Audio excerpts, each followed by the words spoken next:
Okay, good day to all and welcome once again. Please, we have provided the attendance link in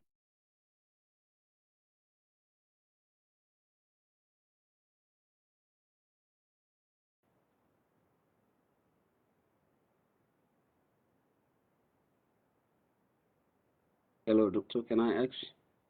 Yes, sure. Where is the link for the attendance precisely? It's in the chat box, please. Okay. And also the QR code we have show it in the Yeah, the QR is here. yes. For the check options.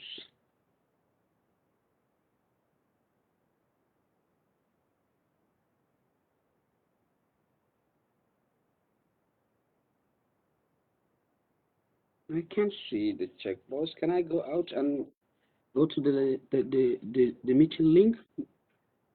Sure, sure. Sure, sir.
Masih.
Kalau dia 9 tahun, mana kita mau tabung?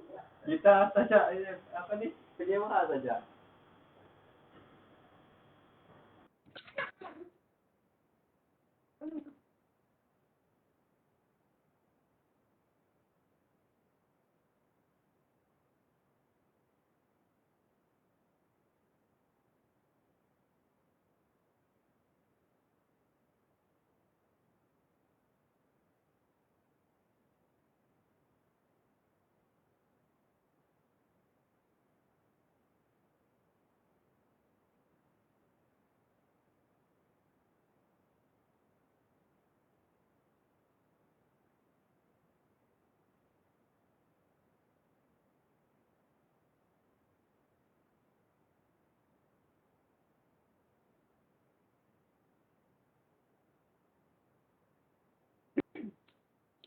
Okay, greetings and a very good afternoon, everyone. It is my pleasure to be the moderator for today's Putra Sarjana seminar. My name is Alicia Vanessa Jeffrey, a PhD candidate under the supervision of Professor Dr. Ahmad Asumanu Haruna, and I would like to extend a very warm welcome to all of you. We appreciate you for spending your time to join us this afternoon. We have lined up for you a fruitful and engaging session and hope you will learn a lot today. For your information, this seminar is also live on Facebook, so please, you may invite your friends and families to join. Before we begin this seminar, I would like to remind you some of our housekeeping rules. For WebEx audience, please mute your microphone all the times. You may unmute if you have any questions, comments, or suggestions or you may type it in the chat box. For Facebook audience, you may drop it down in the comment section. I will read them during the question and answer session later. Okay, this afternoon we will listen to a talk from our invited speaker, Professor Dr.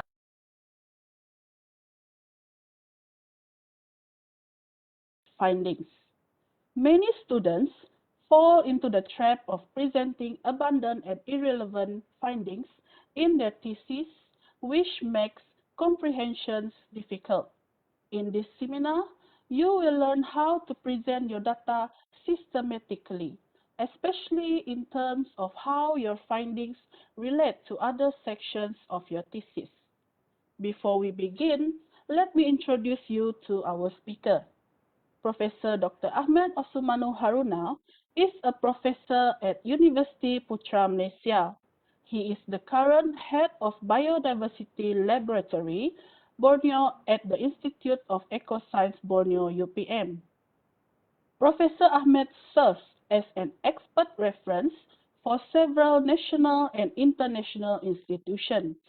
Currently, he is an academic and a non-academic board member for several institutions and organizations. Also, he is involved in many research grants projects at UPM. Together with his research team, some of their innovations have been licensed for commercialization. Moreover, Prof. Ahmed and his research team have filed patents and trademarks in the United States of America, Europe, Malaysia, Indonesia, and Thailand. He is actively involved in technology or knowledge transfer and professional consultancy services to several stakeholders.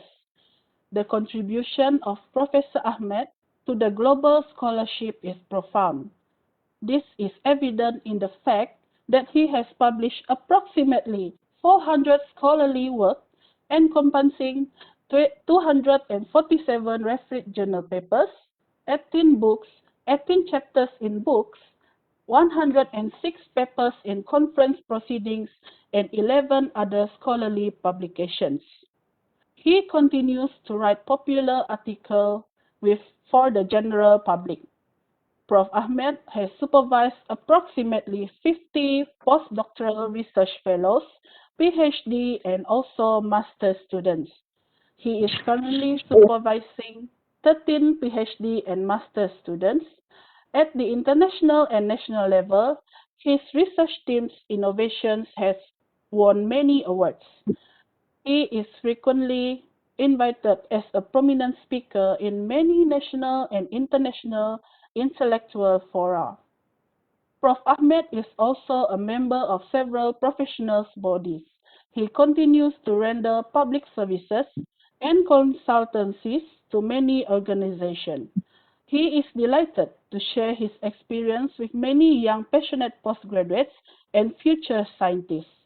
Without further ado, I would like to invite Professor Dr. Ahmad Osmanu Haruna, the head of Biodiversity Borneo Laboratory, University Putra Malaysia Bintulu Sarawak campus, to deliver his talk. Please welcome, Prof. The floor is yours.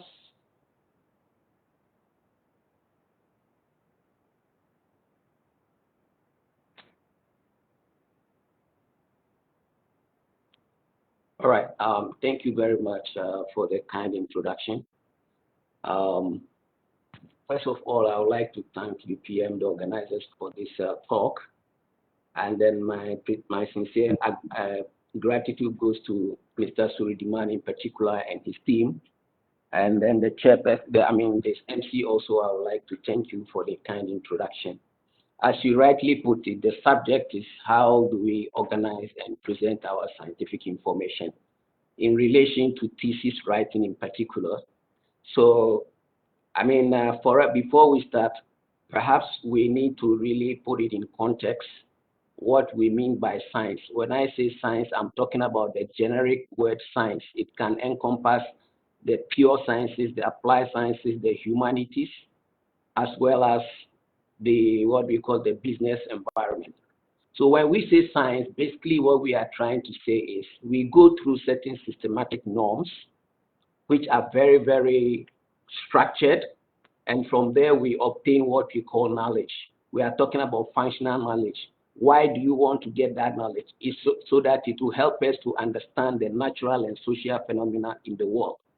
So the key thing is the systematic way of getting knowledge that will be useful for humanity. Now, this is why in any sphere, in any academia, or in any scientific community, we have the basic scientific methods. It just depends on your area, right from what we call defining a question or identify a gap until you get the final conclusion of what you are finding. And that is what we call the scientific norm. Time will not permit me to go through each and every one. So I think these things are very clear to every postgraduate student. But what I would like to highlight here is that we should never forget these fundamentals, that if we just ignore them, will derail our what we call our thesis, in terms of we really have to be clear. If you have goals, we have to be clear about what are goals and what are objectives. It's very, very important. When you talk about goals, the goal will be your ultimate destination. But the fundamentals will be what are the ways and means that you get there. Those could be your objective. Just like if you are a postgraduate student at the moment, maybe first semester, your goal is to get a PhD or maybe master's degree. But every semester or every year, you have certain hurdles to clear, and those could be your objectives. And then we also have to understand that we do research based on hypotheses and certain questions that we would like to answer. So these fundamentals should definitely be in our thesis. And then because of this, we need to understand what is a project objective or project objectives and research objectives. There are two things, especially with respect to thesis. If, for instance, you are in a huge group where you have a very big project and you are doing some facets of the project, that does not qualify you for, that the whole project that you are on is a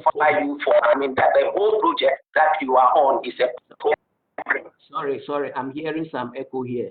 Sorry. So what I'm trying to say here is, let's say you are in a research project, it's a huge program, and then maybe your supervisor is putting you on an aspect that leads you to your PhD. So your objective should be geared towards your PhD that has been actually cascaded from the project. So yours will contribute to the overall project program. So you need to be very careful. So your research is not there to answer the whole of the project. So we need to be clear about it. And then certainly, when you are talking about your findings, the project findings will be the whole general program. And then yours is just microscopic aspect.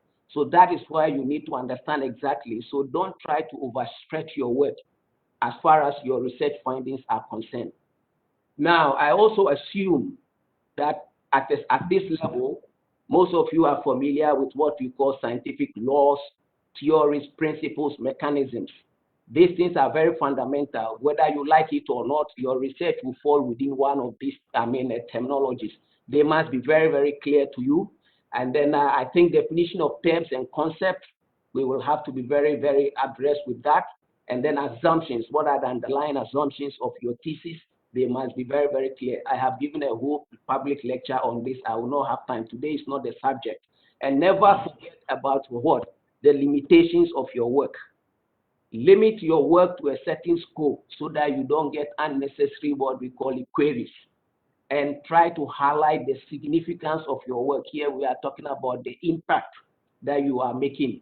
It's very, very important. And then when you are discussing or articulating your thoughts, they must not be too speculative, not random kind of discussion. So you must have some scientific evidence. You must have some good explanations to actually, lend credence to your work. Right. That being the case, let's zoom into today's topic. I will be giving you about 20 minutes background before I move into the details. First, whether we like it or not, at the end of the day, you are going to generate data. And that the data is the one that you are going to talk about. So it is how you actually, transform your data to meet your objectives. That is the fundamental issue that you will have to address. So in that case, we will have to say data will just be a collection of raw facts. Raw facts means whatever data you are taking with respect to your variables or whatever, they become just like raw. They are very raw. They are unprocessed. So you cannot just stop at the data and then get your PhD. How you manipulate the data with your innovations, your ability to think and deduce things, that's where you are going to make the difference. So you see, data per se can be meaningless, or it can be what? Useless, unless you do something to add value to it and it gets that kind of worth of what? Recognition.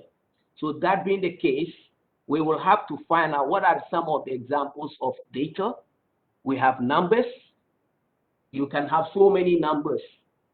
They could be data, but actually they could be meaningless if they are not well processed. Words, you will write your thesis, you'll be constructing sentences or whatever from your data, but it cannot be very useful unless you bring them together. Measurements, we are all variables that you are measuring. You will make certain observations and descriptions.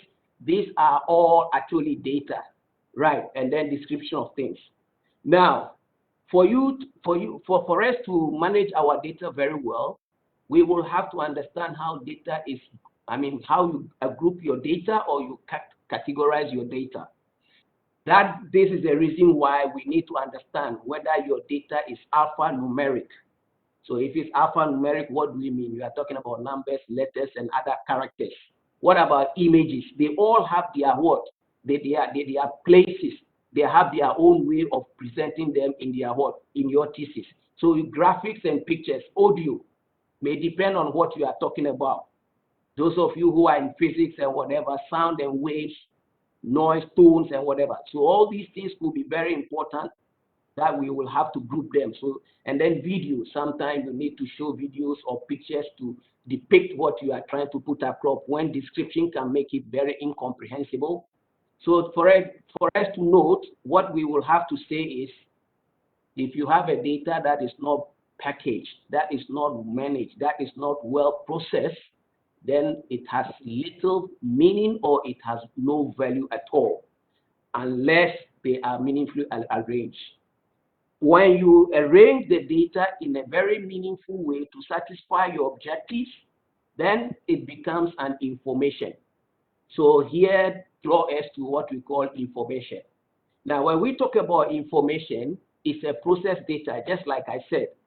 Now you have added some meaning to it, but it doesn't end there. If you really want to get recognition, you want to get your PhD through your Viva at ease, then you need to move beyond information. Why? We will see very soon. You can see that information is just like you are organizing some sort of what? You are collecting data, which are your facts, in an organized manner. Then from there, you just have to add what you call it, value to the individual values of your data. Then it becomes what we call information. So here is value addition. That's why I said the way you process it. Now, because you are adding value, when you generate your data, you need to understand you have to perform certain operations. And these operations, definitely, some could be manual, some could be automatic.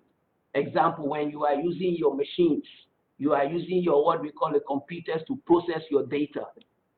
Those are what you call, that will be the automatic means. That means that before you do this, you need to have your data in order. Of course, you record them based on scientific recording. You organize them. Of course, then you store and then you do the alteration. And then from there, you convert them into a meaningful information. Now, from there, what is more important is when you generate the data, there must be some sort of what? Relational connections. If you are not able to relate the information that you are having to suit your aspirations and goals, then actually the information is becoming meaningless. Then we need to be very, very careful about that. So not every information that you generate will actually be meaningful if it's not in line with your what? Your objectives. This is why when you talk about information, we will have to know, what are you targeting? Whom are you targeting? And what exactly are you want to put across? And then from there, you need to also be aware where do you think this information will fit in the thesis? When means that at what time? This is why when you have your information, you keep procrastinating, then it's going to affect you. Otherwise, your information becomes outdated. So we need to be very clear about this. So I'm just going through the basic things. So let us go through what we call data processing. I'm not going to sound very technical, but I don't want to take chances. So when you say data processing, all that we are trying to say is you convert your data in a usable way, or the way you desire it, the way you want it for you to get your goals put across. That's one. Because of this, you will have to follow a certain defined sequences. That is why I said when you do research, you follow the scientific methods. So here you are following those kind of sequences, and it could be automatic, or it can be what? Just manual. But generally, in these recent times, we are talking about automatic way of doing things. Being the case, then the data you also have to understand will come in different forms in terms of the processing. So like I just said, if we put it in another plane, data can come in a form of image. Very, very important. We can also look at it in the form of table. That means that you are talking about table. Sorry, I think I have lost.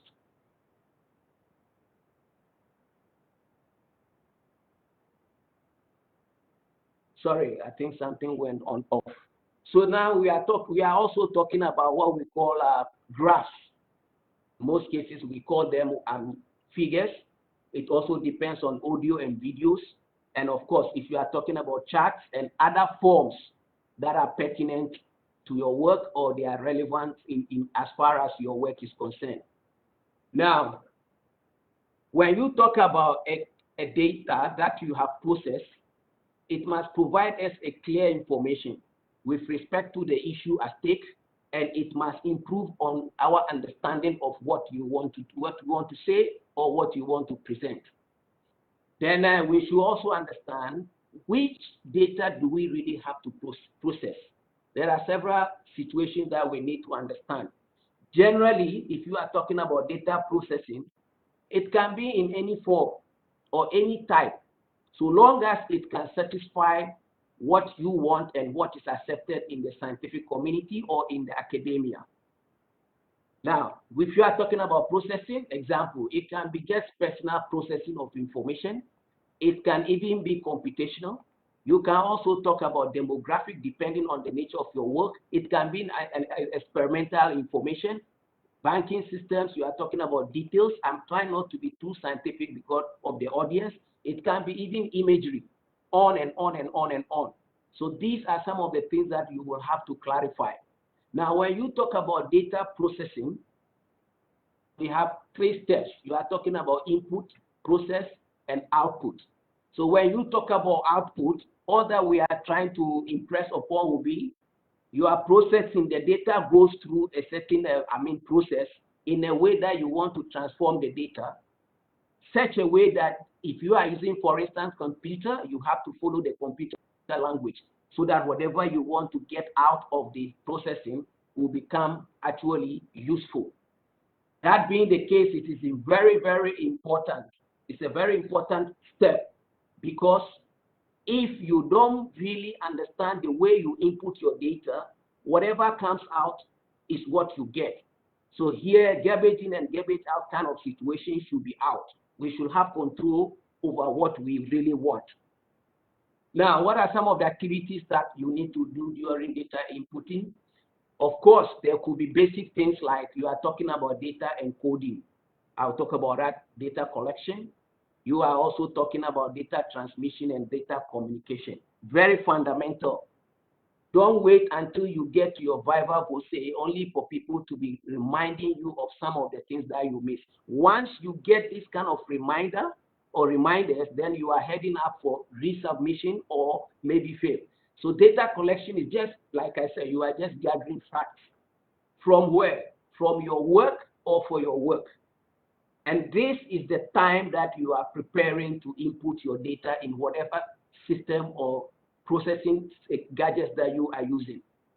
Now, when you talk about data encoding, of course, you are trying to convert your raw data into a form that your system, the processing system, it will be easier for you to input and get some output.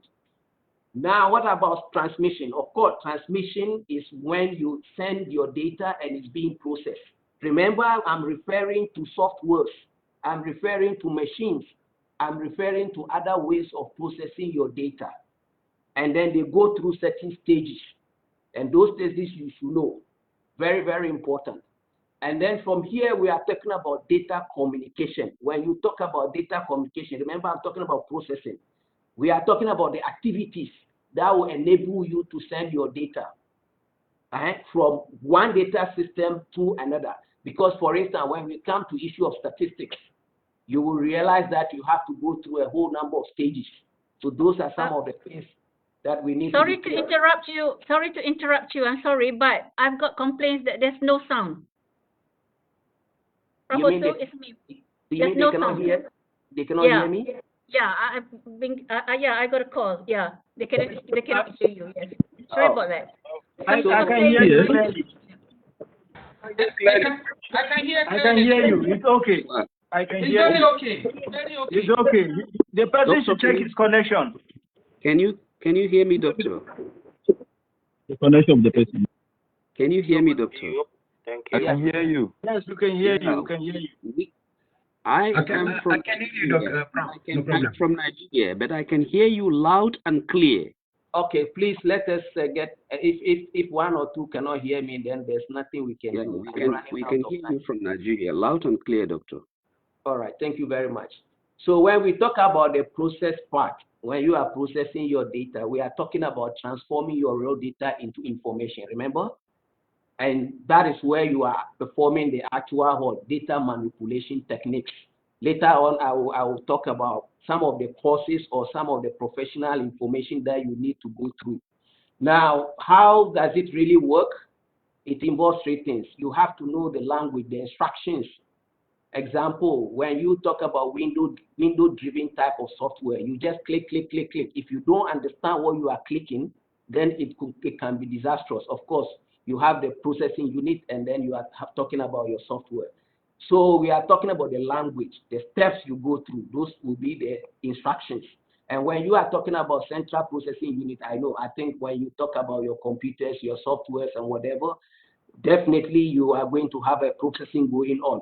So it's just like the engine room for you to get your information. And the software will be the one that is controlling the whole system. So this is how you are subjecting. It's like you are cooking from stage to stage. Now, when you are doing the processing, there are three stages. We have what we call data classification, storing, and calculation, depending on the nature of your work. Even if it's qualitative kind of research, remember some part can be turned into quantitative. If you have your Likert scale and you can change the what? Very good, good, not good, you can give them numbers, score them, and change them into values, and you can do the computations.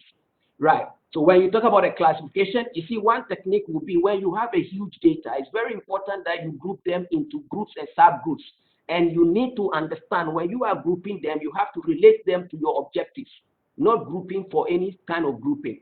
This is very, very important so that you can handle your data in a very proper way. And when we talk about storing, normally you are arranging your data in an orderly way so that you can have rapid access whenever you need it as it's required.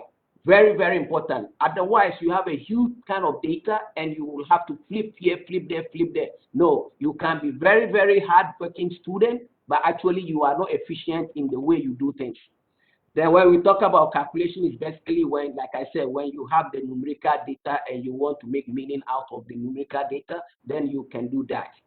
Now, the output part is just like you are processing your data, and at the end of the day, you want to come out with an information that will be useful for you, yourself, your examiners, and the rest of the world.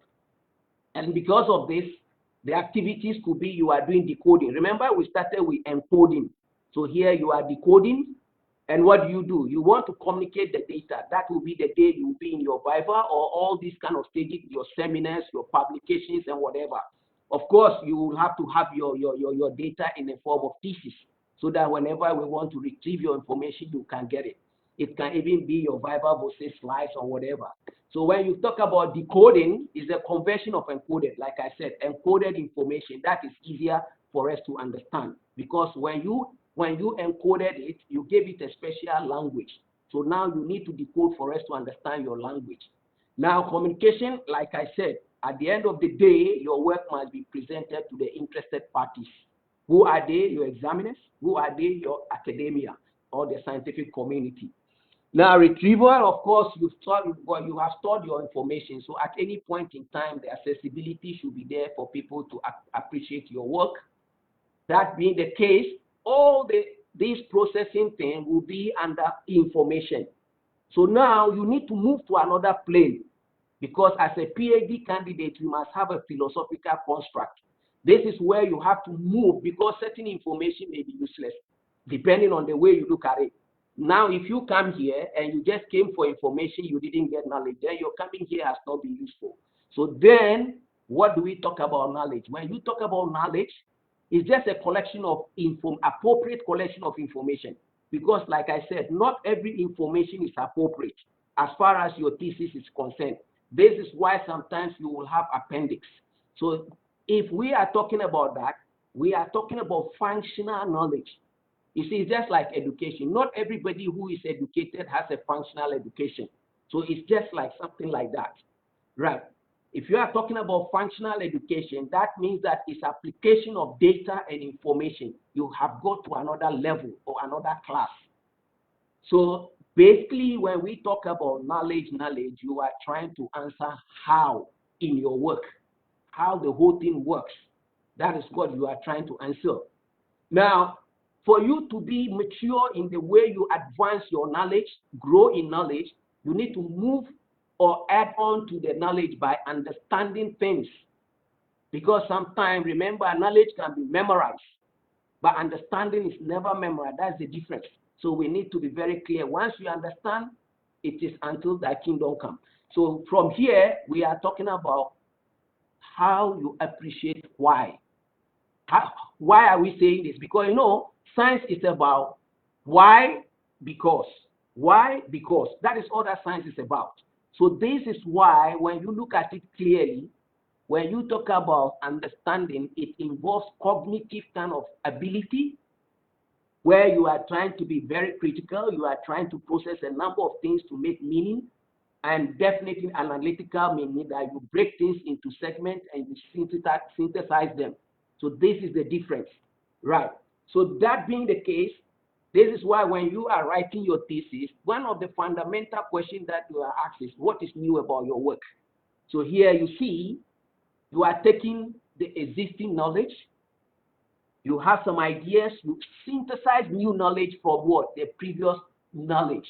This is what we call understanding. You have understood what is there, and now you have added value to that kind of thing that is there. So here, if we were to, juxtapose or let's put them side by side, then this is the difference. Like I said, the difference between knowledge and understanding is when you know or you understand things, you are learning.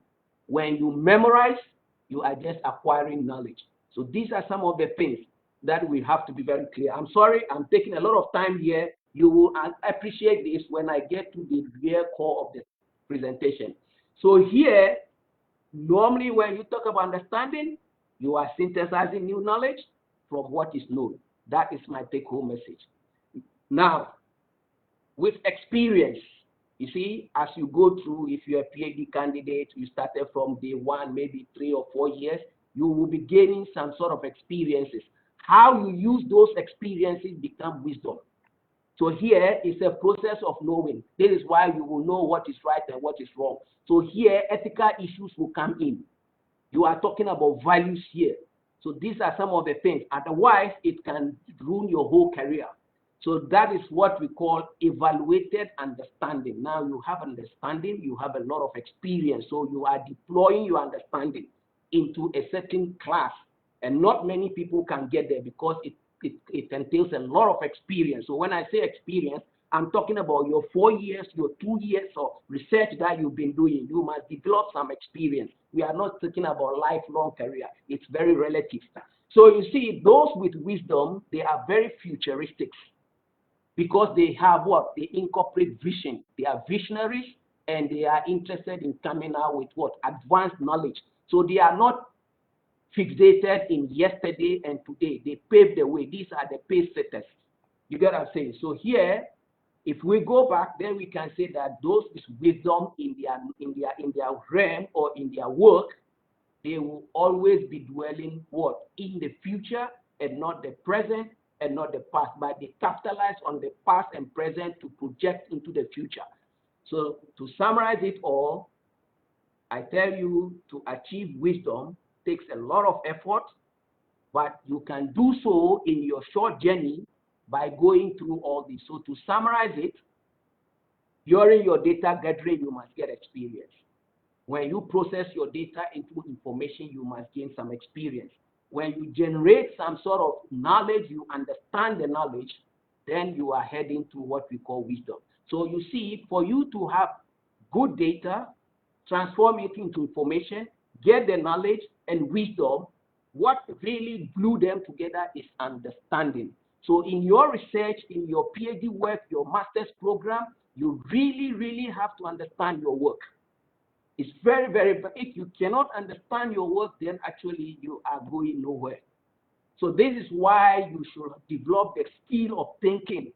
So we have, because we are talking about scientific research, you would think like a scientist. When I say scientist, it's a generic name, and then it applies to the social sciences, the humanities, the business, whatever, the pure sciences and the applied sciences. So that being the case, what do we mean by scientific thinking? As you see here, it's an art. It's an art because it's a skill that you need to acquire. And when you develop that skill, you need to use it. How do you use it? You have to relate it to your work. You use it in a way that will be useful to your work. And here, by doing so, you go through some logical framework. When you go through things logically, you will arrive at the problem and you find the problem and you will solve the problem. So because of this, you will have to have different types of thinking skills. I'll talk about them briefly, but I'll not go into detail. Now, anybody who's a deep thinker is a good observant. You need to be very curious about your environment. You need to be curious. You need to be very observant in the way you carry out your things. If you do things haphazardly, you can never be a good scientist. And then you will have what we call skills in asking relevant questions, good questions, not questions that will derail people or just to show your, to put yourself in the limelight is never acceptable in the scientific realm. In the scientific realm or in the academia, the more you know, the more you become humble. So by so doing also, you must have the skills of having anticipation, making some sort of predictions. Very important, because if you don't have these skills, you cannot hypothesize. Because hypothesis is a scientific guess. It's an educated guess. It doesn't come randomly. You need to have that skill. And then you should always have this urge of testing things. If testing does not mean that you should go to the lab. You must have a way of trying to validate. That is why when you are a scientist or you are an academic, you don't have to have a loose talk. Whatever you talk, you need to process it before you talk. And then, of course, you must have official documentation. At the end of the day, you must have thought communication. Just like today, what I'm doing is thought communication. There are a lot of things running through my mind. I cannot simply come and bluff. Whatever statement I make, I am responsible, and I should know why I'm producing that I'm pronouncing that statement. Now, what are the part of thinking skills? I've given a whole lecture on this. I'm not going to go into deep, but just to remind you that we have something called abstract thinking. Whether you like it or not, when you go to your Viva, there are certain questions or queries that you need to process fact in a very abstract way, at a very higher level, a very quick one. You are talking about abstract. Analytical, like I said, breaking component down and then try to synthesize to make meaning out of it. And then we are called creativity should be there. And then we are also talking about what? Concrete type of thinking. Concrete type of thinking means that you are from general to specific. And then we also have what you call conceptual. Most of you will have your conceptual framework. You put in a lot of thinking together. You need to be very critical. It's not about my supervisor said. Yes, your supervisor might be authority. But remember, your supervisor is training you. So he can put you in a certain situation for your supervisor just to find out the way you are critical in the way. So those of you who are fan of pleasing your supervisors all the time, everything, yes, yes, yes. Actually, you are failing in the way you do things. You are just giving false impression or you are being dishonest. So then, of course, the supervisors must also have the latitude to accommodate the critical thinking and the critical scrutiny of the candidate. Convergent is from different angles to specific, and you are talking about divergent from specific to general, holistic. Normally, you are talking about a very complex kind of decision. So your thesis at the end of the day must be holistic because it contains a lot of facets, theories, objectives, hypotheses, methodology, research gap, and all sorts of things. So these are some of the things. Sequential. Remember, your thesis writing follows certain logical order, just like I just said. So those are some of the things. Now, for you to have scientific thinking, there must be certain principles or qualities that must come with it. What are they? One, you must be very curious. You can never be a good academician without being curious. You would like to know. That's why some academics, they might say you are too fussy. It's not that you are being fussy. If you overdo it, but you have to be curious and know why this is like this, why it's not like that. And then, of course, the creativity is there. And we need to be a little bit open-minded here. Remember that you don't know all. Others know better than you. So you cannot know everything. That is why you need to be open-minded for others to also comment and for you to learn. So those are the things. And then when we say you need to be skeptical, it means that don't take things in the face value. It just comes like that, you swallow it. No, it must be subjected to analysis. And then from there also honesty. Honesty is very, very important in academia. Once you lose your honesty, your career is down forever. It's very, very difficult once your honesty is bruised. And then logical thinking, you cannot miss it. And then reliance on evidence, like I said, you need to have some evidence. If you don't have proof, you have to have an evidence. And ethics, we need to be very ethical. If you whatever. Intuition is anticipation. You are talking about premonition. You must have that kind of thing. So it's not robotic. It's very, very important. And then you must be conscious of bias. When you do research, you don't do the research to favor what you want. Remember, you have a hypothesis. You have queries. Grounded in what? You have very solid literature review. And you know that these are some of the things that need to be researched. But you are not very sure, but it's a scientific guess. Then you conduct the research. If it's yes, you should be able to explain. If it's no, you should be able to explain. So the biases can come consciously or unconsciously, but the conscious ones are mechanical kind of cheating. They are never accepted. I'm sorry, I can't go much into this. Again, today, this is not a topic. And what are the advantages of scientific thinking? It enables you to be what? Logical and go through all the scientific norms in a very beautiful way. So those are some of the things that I think I've taken my time to talk about. At the end of the day, why did I take my time to talk about all this? It's just a reminder. The reason being that we want to see the originality and the quality of your work.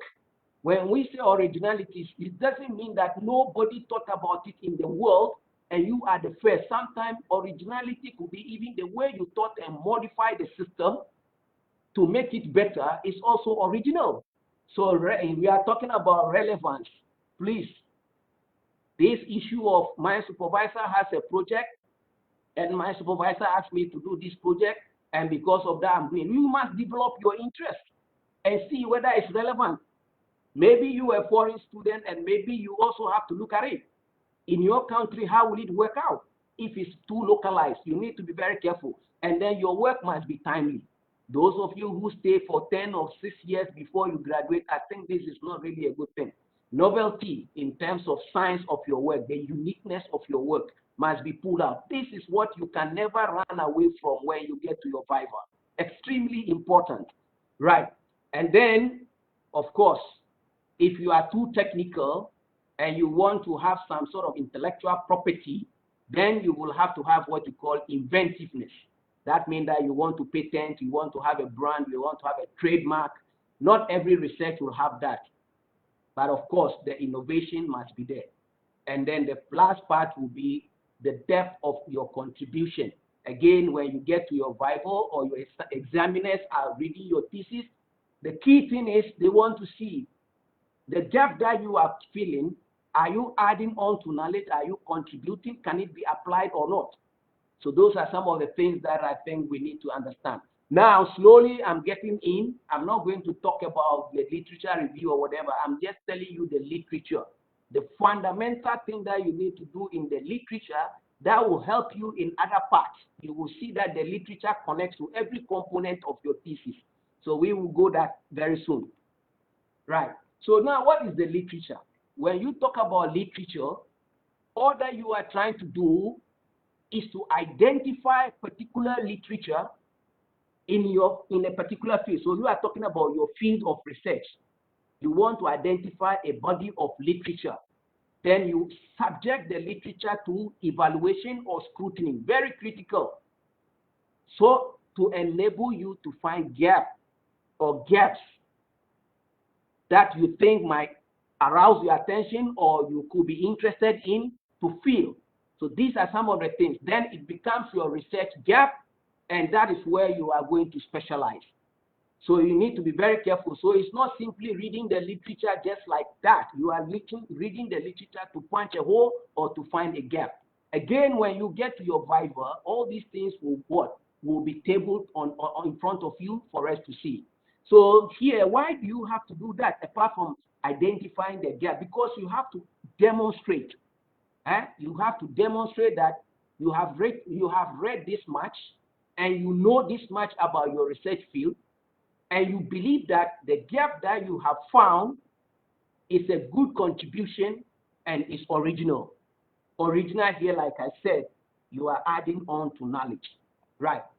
That being the case, you also have to demonstrate to the examiners that you are familiar with the debates, the ongoing issues in that area, so that you don't duplicate. All right? So here, you need to explain this kind of argument and where you think that you can fit in. And here, if you really do the literature very well, you will see the key players, the authorities. So you need to refer to them and see how you part ways or you add on. Extremely important. Like now we are talking about COVID-19. We know the debate, we know the issue. No one is ignorant about it. But whoever makes it better is the one who is advancing the knowledge. And you see all the vaccines, the competition that is coming on. Some are saying we have to go for 2 doses. Some are coming in 1 dose. Very soon, maybe somebody may discover something. You just take a tablet and you are okay. So these are the debates that are going on. So here, it's very, very important that you also demonstrate to the examiners or whoever is reading your thesis as to the field which you are contributing. And here you are very critical. So this is why when you do review, we say critical review. You need to be very critical with what you are doing, at the same time analytical. I have talked about this. And remember, from the whole of the thesis, where you cite most is the literature. You cite most from the literature, in your literature section, because that is where the issue is. That's where you have identified the gap. So here, your verb sentences will become very important. Later on, I will give you some of the expressions that you need to use in your academic writing or the formal settings. And then here, as you write and cite, don't cite excessively. You just cite when necessary and straight to the point. And remember, don't be too pompous. Don't show off. This is not the way to show your intelligence. You do things in a very subtle way, in a very professional way. Right. Now, it's very important that as you do the literature, avoid unnecessary repetition. Unnecessary, go to the point. You see, those who write too much of the literature, it's very doubtful whether they have the grasp of what they want to say. So let us be very careful. And this is where, if you are not caught up, you will be caught with plagiarism. Because remember, you are quoting here and there, you are reading here and there. So read, understand, and put it in the language that you understand. Very, very important.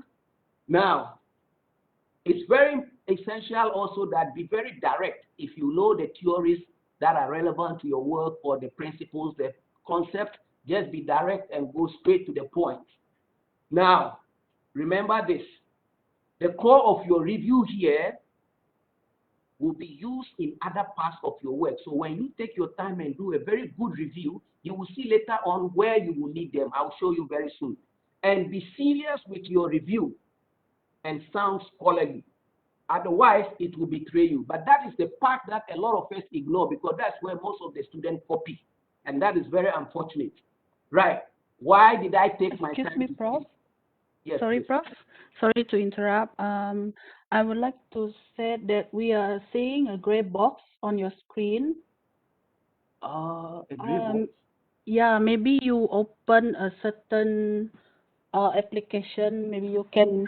gray box अभी देखो वही कह रही है gray box Big one? तो ये grey box क्या है? अभी वही बोल रही Not yet, Prof. I don't see it here. This is averages.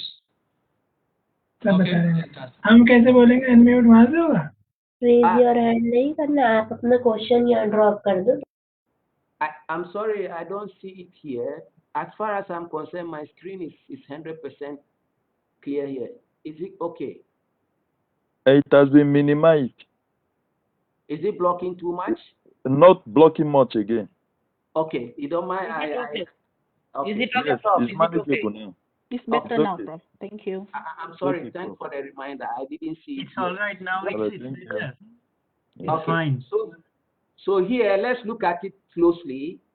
You will see that if you want to justify your research work or your thesis or whatever, you will need the literature. You cannot run away. Remember, I'm sorry, I wouldn't have time to talk about literature. Does not mean only reading books. It could be authorities.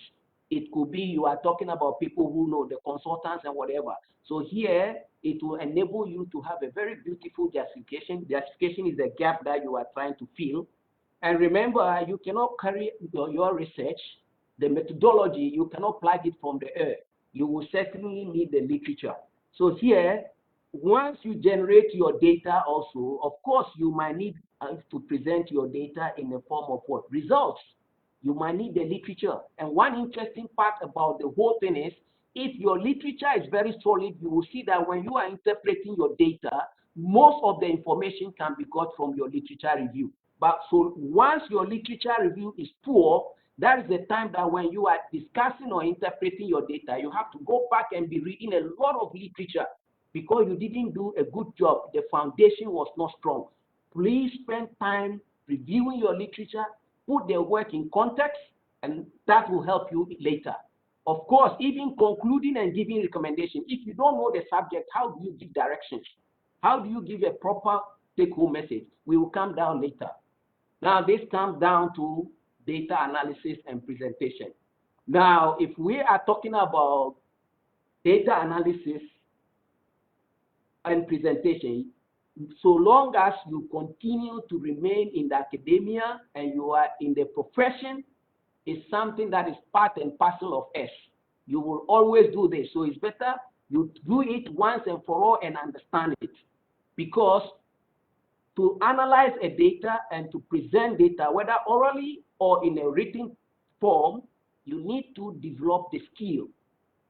The same subject matter could be given to two people, but they can present it in different ways. One can present in a very beautiful way, one can be poorly, but the content is the same. So develop that skill.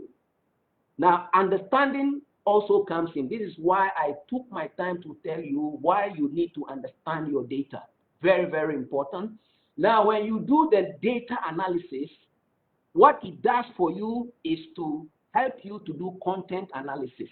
Content analysis means you scrutinize your work objectively to see whether the values are there and whether they are credible. Where reliability becomes an issue, you need to cross-check. Where you have certain errors, you need to cross-check. Where you think that you even have to repeat some of the work, you need to do so. And of course, you can do all these things when you understand your work. For example, it doesn't matter whether it's a survey or whether it's an experiment or not, you still have to do content analysis. And also, it also enables you to know what are the existing work and what are the new ones that you need to add on. These are all bordering what we call content analysis. Now, it also will enable you for you to validate existing research.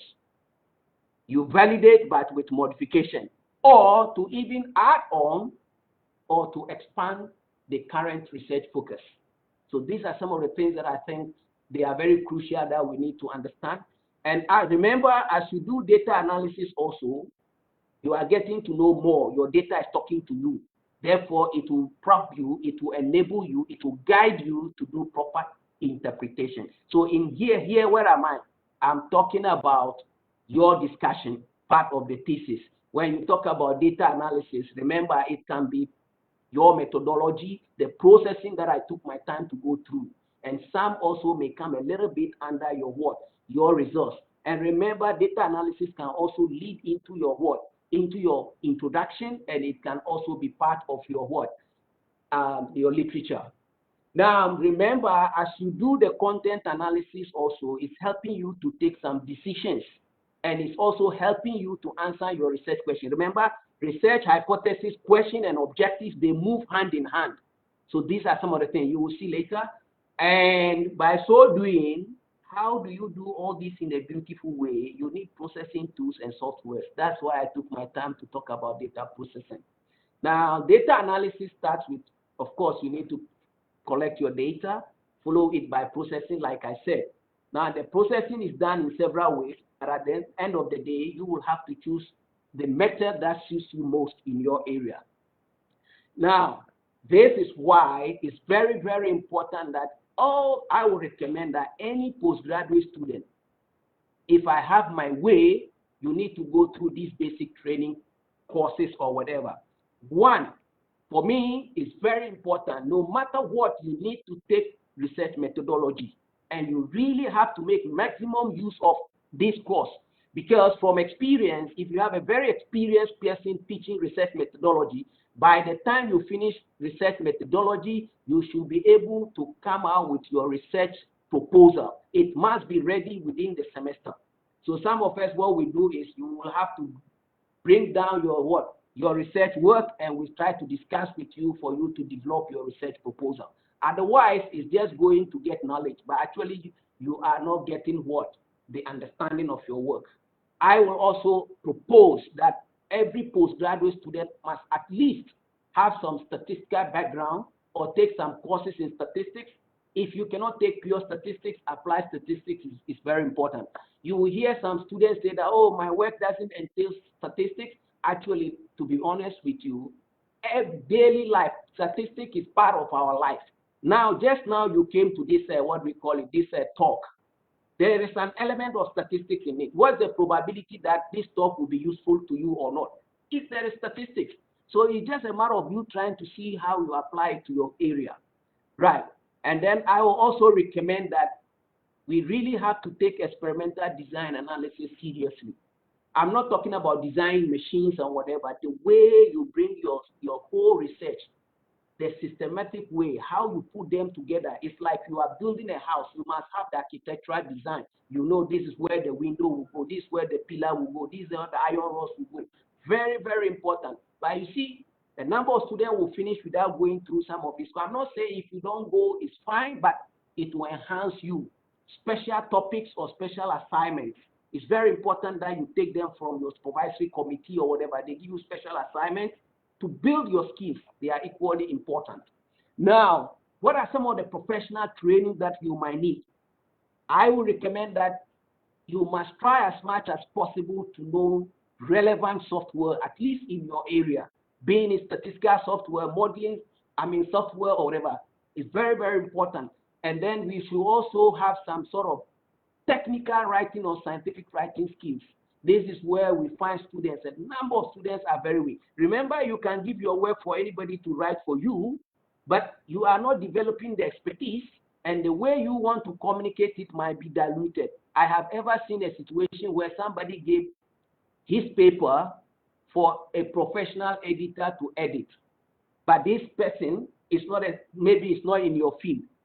So can you imagine, the language was so beautiful, everything, but when you put it in anything, it increases the plagiarism. Because of the language, the way you use the language, because we have vocabularies that we need to use in scientific writing. And then science communication, especially those of you who are in the sciences. The way we communicate to the ordinary world is not that we should sound so technical. So you must develop the skill of trying to put your own work in a very, very layman's language. That is when they will understand you, especially when you do technology transfer. You are dealing with folks that are not in your area and you want them to understand your terminology, so you have to break them down. And if possible, instrumentation, especially those in the sciences, you will be involved in using a lot of instruments. Don't only glue to one instrument. As much as you can, those in the labs, try to learn more, because you never know. Now we are talking about multidisciplinary type of research. When you start to work, then you understand. So those are the things that I will suggest that you should never miss them in your academic career. Now, what are the steps in data analysis? Analysis and presentation. First, you must always remember your research objectives before you start your data analysis and even you are going to present. Keep them in your mind. You must dream in them at all costs. And then, what are the data that you have to collect to answer your objective, or to get your objectives, or at least to answer your questions? And what type of format would you use to present your work better? This is very, very important. Right. Now, also, we need to understand, if you are talking about data acquisition, maybe you are generating data. Most of the science students or whatever, you are dealing with primary data. But sometimes you might need socioeconomic aspect of your work, and it might come through survey and other kind of things. So it could be secondary, or even if it's survey also you are generating, but some of them you need to have them from another kind of source.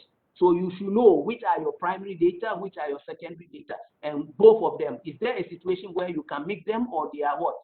They are mutually exclusive.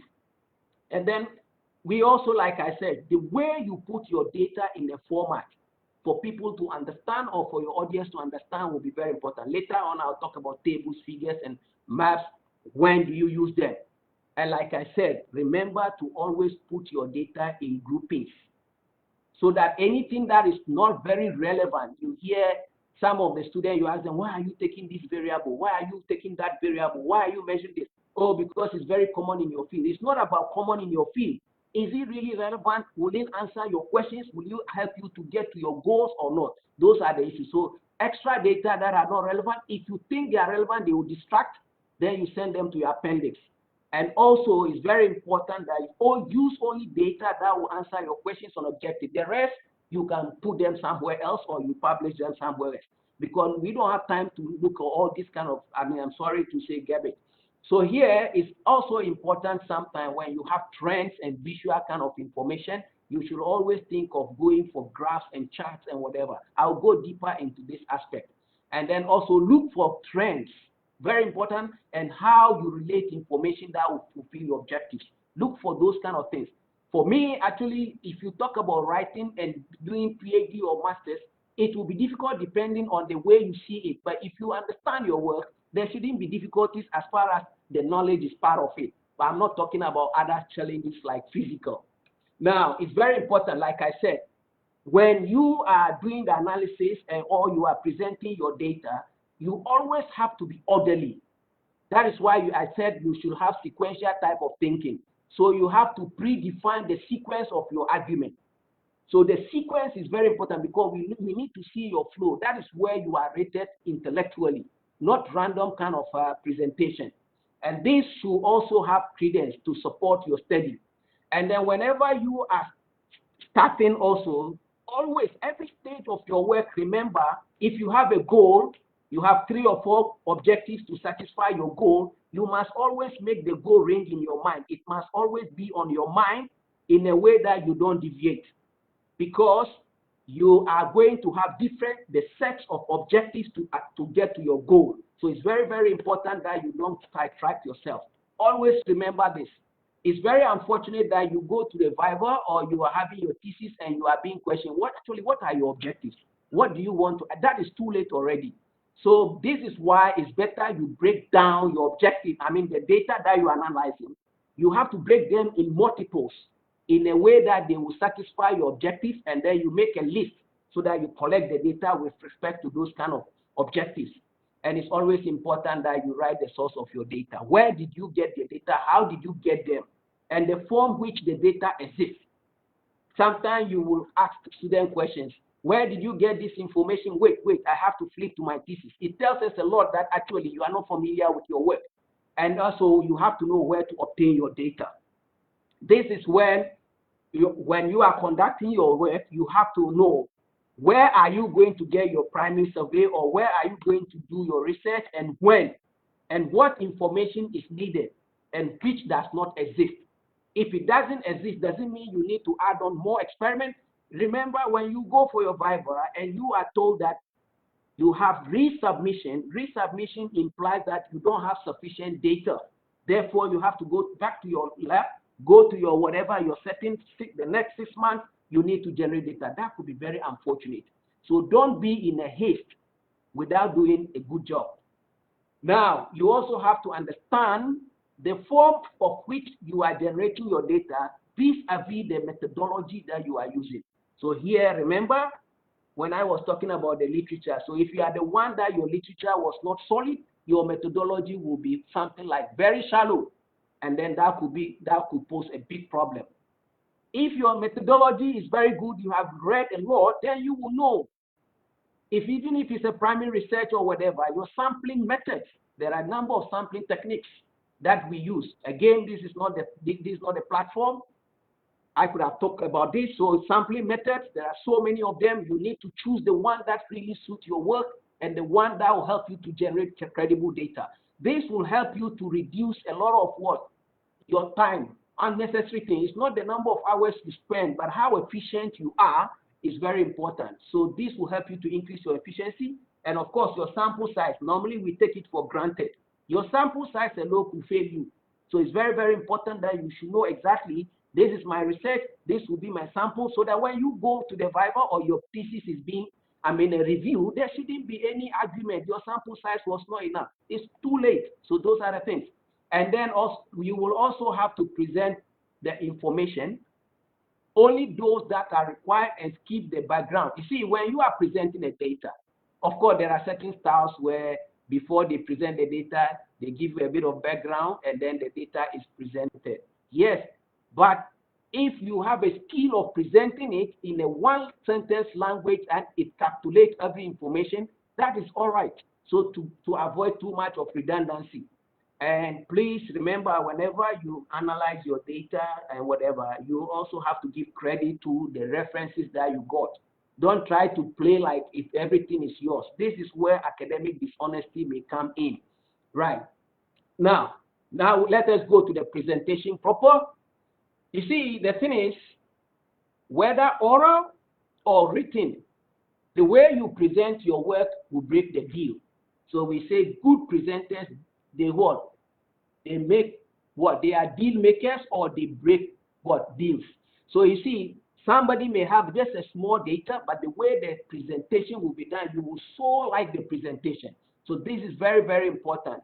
So some students really, when you go to their Viva, you really enjoy the Viva. When you read the thesis, you really enjoy. You see, reading the thesis and going to Viva sometimes can even give you a job, or sometimes can even give you another level of collaborating with those who are in authority. So don't look at your Viva just like, or your thesis like you want your grade. You have to sell yourself at any opportunity, or at any opportune time you should be able to sell yourself. So that is why sometimes you have to have some facts and figures available for your work. Now, at times, you read certain theses, you go to certain Viva, and then you feel so sorry for such students. You can see that it's very miserable. The way the presentation is done is really, really absurd. So please, if possible, you need to break these kind of things. So otherwise, you will go and you impress nobody. Right. When I say impression, I don't mind false impression. You're going to impress upon the quality of your understanding. Remember, it is not in our place to spend a lot of time to understand your work. Sometimes your Viva is just 30 minutes. They've already read your thesis. They know a lot inside. So you will have to go and be very, very abstract, but with a very, very concrete understanding of your work. You know the nooks and knacks of every part of your thesis, but in a very condensed way. That's very, very important. It matters a lot. Now, that's why we said that you should always remember that presentation is a very powerful way of communicating your work effectively.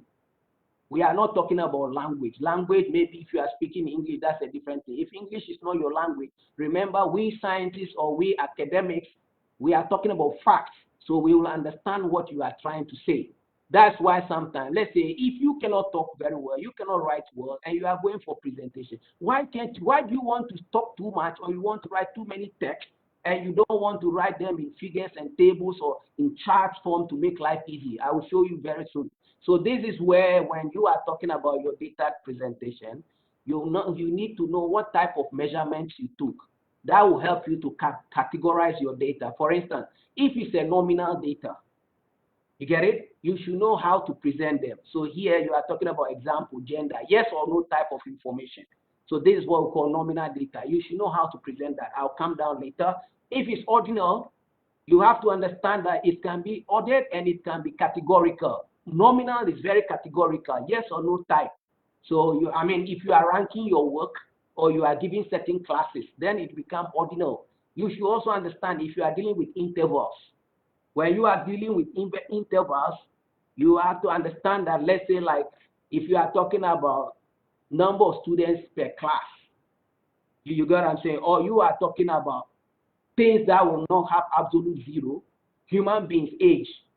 If you say 0, that means that person is not born. So this is what we call the interval type of information. You should know what you do, and if it's ratio, we have to know all possible values. That is the thing.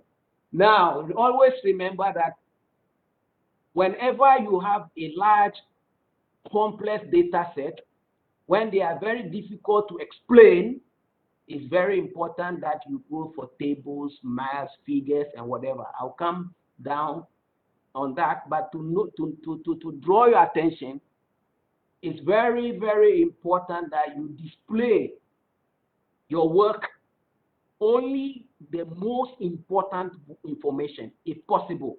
Anything that will be very, very irrelevant, please get it out. And this should be able to what? Let your work stand alone. Very straightforward. So if you see those who are graduate from from the United States, they don't like too many writings. They just want you to be very straightforward. You see a PhD thesis is less than 100 pages, 60 pages. You need to be very, very straight to the point. Right. So now, maybe what I will try to say here is, if you are adamant and you keep writing too many things, remember we call something speed reading. We will just skip. And as we skip, if you are not lucky, maybe we might miss a lot of information in your work. But when you have the flow and you are straight to the point, the readers are glued to your work. So please inculcate this kind of writing. So example, if you are talking about large kind of data and then you cannot display, why not think about table? But if you talk about you want to convince people visually, then you are talking about figures or photos or whatever. I'll come down to that very soon. Now let's go one by one. If you talk about tables are, one thing about table, like I said, large amount of data, but they are very concise and specific. If you want to be giving some absolute values or very specific, but the data is huge, you will have no choice. You need to present them in a table form. So here we say that it could be a convenient tool where sometimes you don't have a choice. You have a number of units, maybe 10, 15, or 8 units. If you want to put them in a graphical presentation, it's going to be very difficult. So here you have no choice. You present. So for you even to know this data, I have to use table. This data, I have to use figure. That even tells us that you understand your work. So it's very important that you have to know this. So I'm just reminding you, you look at this table. If you look at here, you can see the units are there. So you can imagine you want to place this whole data in a graphical presentation or in figures. I think this will be quite difficult. So this is the way that you need to present it. Now, remember, whenever you talk about tables, normally they will contain what? Numbers and a few texts. Okay, the few text example. What I'm trying to say here is these are your numbers, these are your numbers, these are your texts, these are your texts. So that is what I mean. But remember, if you are interested in showing relationships, never use table. Tables are never used to show relationships. They are just used to show differences. This must be very, very clear. Right. You will see, you will hear students say the relationship between this and this are presented in table 1 or 2. How do you use this kind of language? Okay, so whenever you also want accurate values, remember certain graphs, unless you give the values on top of your bar graph or on the point, the real value will not be there. So if you are interested in real values, this is where you present your table. So in this case, if I want to know is 4.18 is there, you get what I'm saying? So these are some of the things. So here, to present this in a graphical form will just not be possible. So here, another way of looking at it is, maybe the data is used for graphing, but it can be very messy. So if it can be very messy, you have a data like this. How are you going to present it in a graphical form or in a figure form? So here you have no choice but to present them in a table. Remember, each data has standard error or standard deviation. You can imagine how clumsy your work will be. But sometimes, especially when you are publishing, you want to publish a paper, you will be compelled by the editors or the reviewers, because they want to save space and time and then money, you will be compelled to compress. That one you don't have a choice. Either you publish or you leave the journal. But I'm talking about your thesis. The thesis, you have the freedom to choose the right kind of format you want to use. So this is very important. Now, whenever, do not include tables in the text. Let's say, like example, whenever you include a table in your thesis, you will have to talk about it, whether you like it or not. Just include the table and leave it hanging. That is very unprofessional. It's not done anywhere.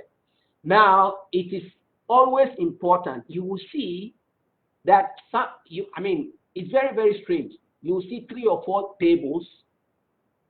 A student presents 3 or 4 tables. Then after the third table, only the student refers to the table or figure. That is not the right way to do. What you need to do is you will have to give a short sentence or a short paragraph.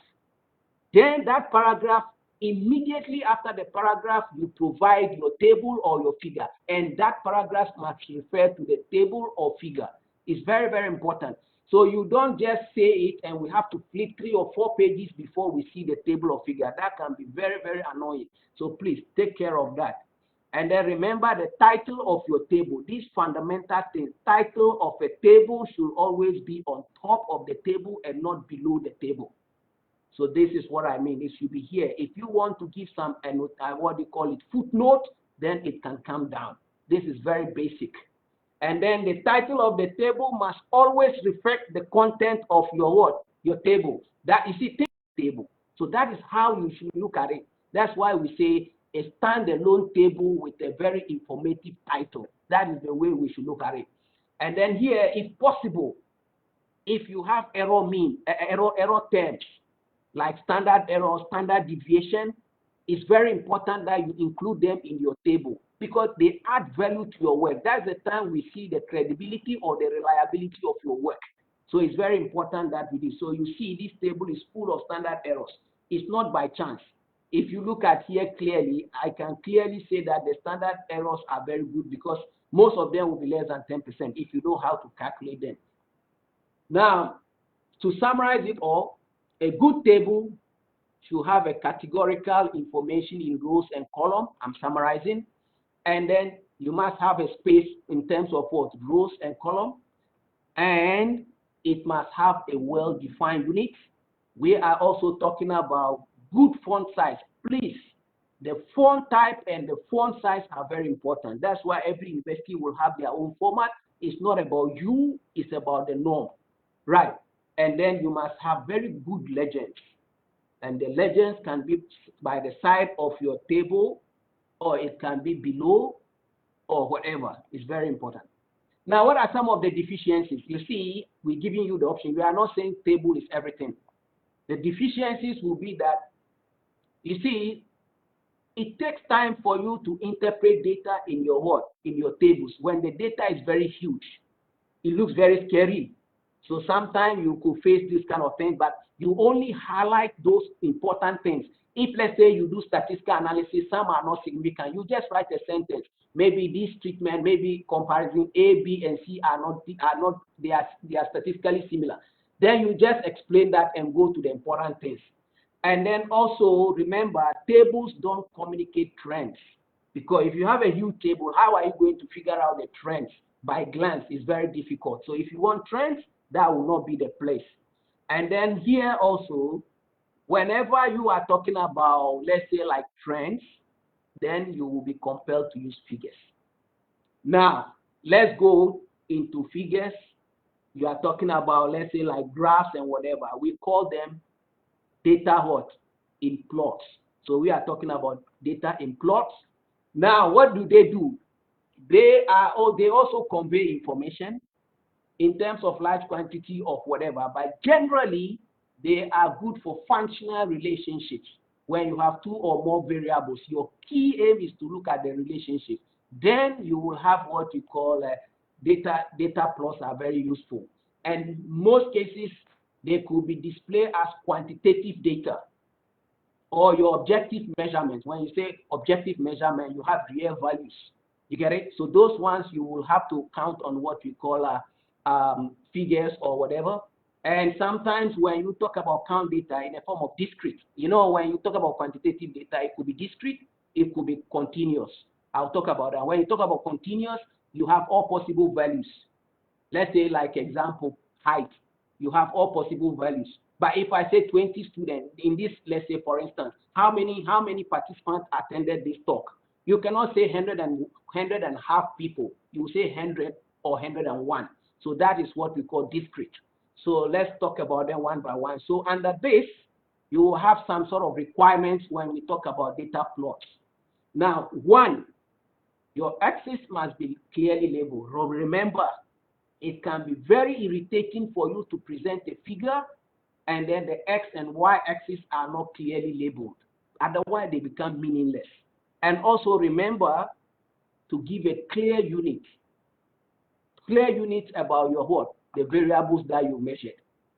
And then we will also have to understand if you have, let's say, graphs or figures, it will be very, very handy and useful if you can give your error bars for us to see how credible your data is. Or sometimes you give some annotation significant. You see 1 star, 2 star, 3 star. 1 star means significant at 90%. 2 stars means significant at 99%. 3 stars means significant at 99.99%. These things are very useful, especially when you talk about your relationship, correlation, regression, all sorts of things. And then also, again, just like table, your font type and size are very useful. And let us be very careful here. Like I said, now we are talking about discrete and continuous. When you talk about data plots, these are the key things. So if you don't know what is discrete, then you will not understand why you are using graphs and figures. So like I said, when you talk about discrete, these are quantitative data. And definitely they come in count form, but they are very categorical. Categorical means that you don't have decimal points. They cannot take all possible values. That's what I say, 20 students per class. Right. Now here, the most suitable will be what? Bar and then line graphs are good for discrete data. I'll show you an example later. Of course, if you talk about bar graphs, of course, they are generally a way of displaying your discrete data. To display them in terms of proportion within a particular category. What do I mean? Let's say example, this is it. You conducted a survey and then you have yes, no, maybe. So you want to present them. You can see yes is about, let's say 70%, no is about 20. So at the end of the day, all this will end up to what? 100%. That's why we say it's a proportion. If you don't want to present it this way, another way is to what we call pie chart. You can do that.